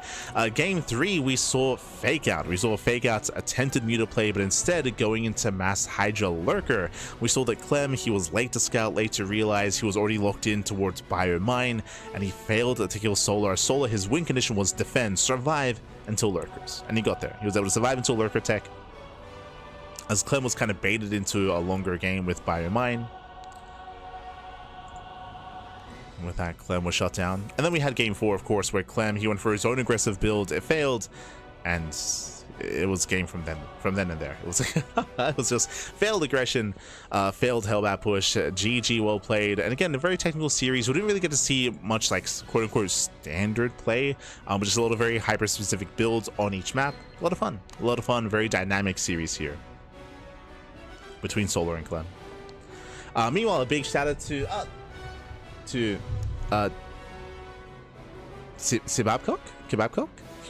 Kebab, I think, maybe. But thank you so much. Thank you so much for the Twitch Prime. Thank you so much. We do appreciate the support. Do appreciate it. Hope you enjoy the casting, the content, and the StarCraft, as we are live on a daily basis here on the CranKy Ducklings. And once again, as a reminder, we used to cast this tournament, WardiTV Monday, on a regular basis, every single Monday live. But because of daylight savings back in October, now in Europe it starts, or because daylight savings hit Europe, now it starts very late here in Australia. So it's very late. It starts now, actually. So WardiTV Mondays, they actually start at this time, which is at 11 p.m. here in Australia, and it usually goes up until like 3-4 a.m. in the morning, which is quite late, quite late. So we can't commit to casting live, so instead we have settled for replay casts back. But otherwise, thanks for watching. Thank you for the support. I hope you enjoyed the content. I hope you enjoyed the casting. I was really curious to see how Clem versus Solar would turn out, and how they'd compare to each other. And again, as you mentioned, it was just very hyper-specific builds. I love how diverse Solar was, not just in this series, but against Reynor as well. Like very, very specific builds and specific styles. And in the end, to take it. Congratulations. Congratulations to Solar. Here we go. You know that character in the Natty? Mr. Sheffield? So oh no. I don't remember the name of the butler or the others, but sure. CC Babcock, okay. I'll take it. It's been a long time since I've watched The Nanny. I do apologize. I'll take your word for it. Oh no, yes, oh that's Cece. Oh yeah, the antagonist. Okay. Right, yeah. See, of course, Cece. That's a wild reference, by the way. Yes, I remember. Cece. Jesus, that's a blast from the past, pappy. Aye. Lovely.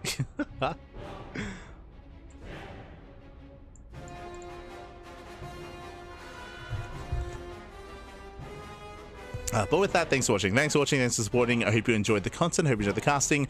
If you're curious, if you want to support us in other ways, let us quickly head on over here. !socials in the chat. You can follow us on Twitter, Facebook, Instagram, YouTube, and Discord. All things CranKy Ducklings. We upload on YouTube on a daily basis. So if you, for example, wanted to watch these games again, or if you want to watch some of the other WardiTV Mondays or other tournaments that we cover, then you can check us out over on YouTube. It's all there, uploaded every day on YouTube. So plenty of content, plenty of StarCraft. Meanwhile, this is our weekly schedule. We just wrapped up with our Monday cast of WardiTV Monday. Tomorrow we're going to be live with the StarCraft Evolution League. On Wednesday we're going to be live with Picasso Cup. On Thursday we're live with the Turtle Tussle. We have the Pondcast Thursday evening. That is our weekly talk show where we do discuss all things StarCraft. And we have the RSL Revival StarCraft offline finals over the weekend. Now that is like kind of like scribbled on because that event is happening.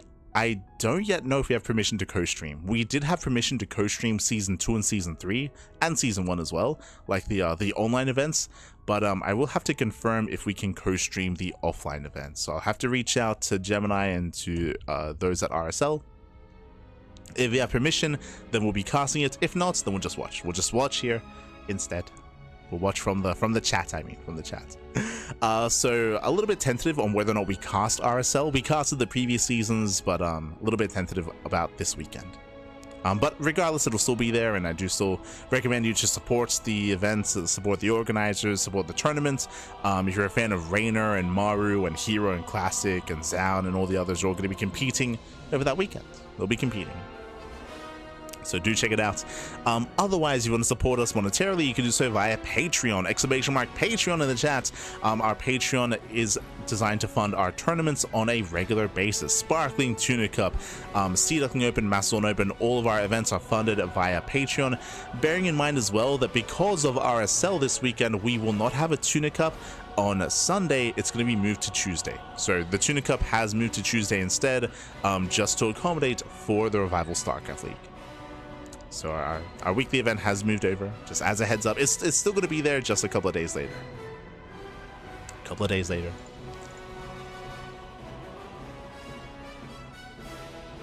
Otherwise, thanks for watching. Thanks for supporting. I do appreciate it. Stick around. We're going to be giving another StarCraft streamer a raid. Who is live at the moment? We are a little bit spoiled for choice. I do see that Sort of is streaming, but we have been giving a lot of love to Sort of. Who else is live? Let's see. Railgun. True. Might give Railgun some love. Railgun. Reynor is live. I know Wardy's hosting his event. We'll give some love to Railgun. Give him some love. It's a great guy. Again, we rage Sort of a lot, so we'll spread the love. Spread the love. But otherwise, thanks for watching. Thanks for tuning in. And again, we'll be live in around 12 hours time with the StarCraft Evolution League event. That is some StarCraft Evolution content. SC Evo. So if you want to see some Brood War versus SC2, bam, we got you covered tomorrow in 12 hours. 12 hours time. Otherwise, we'll see you guys next time. Until then, ciao, papi ciao. See you next time. Hasta luego. Go.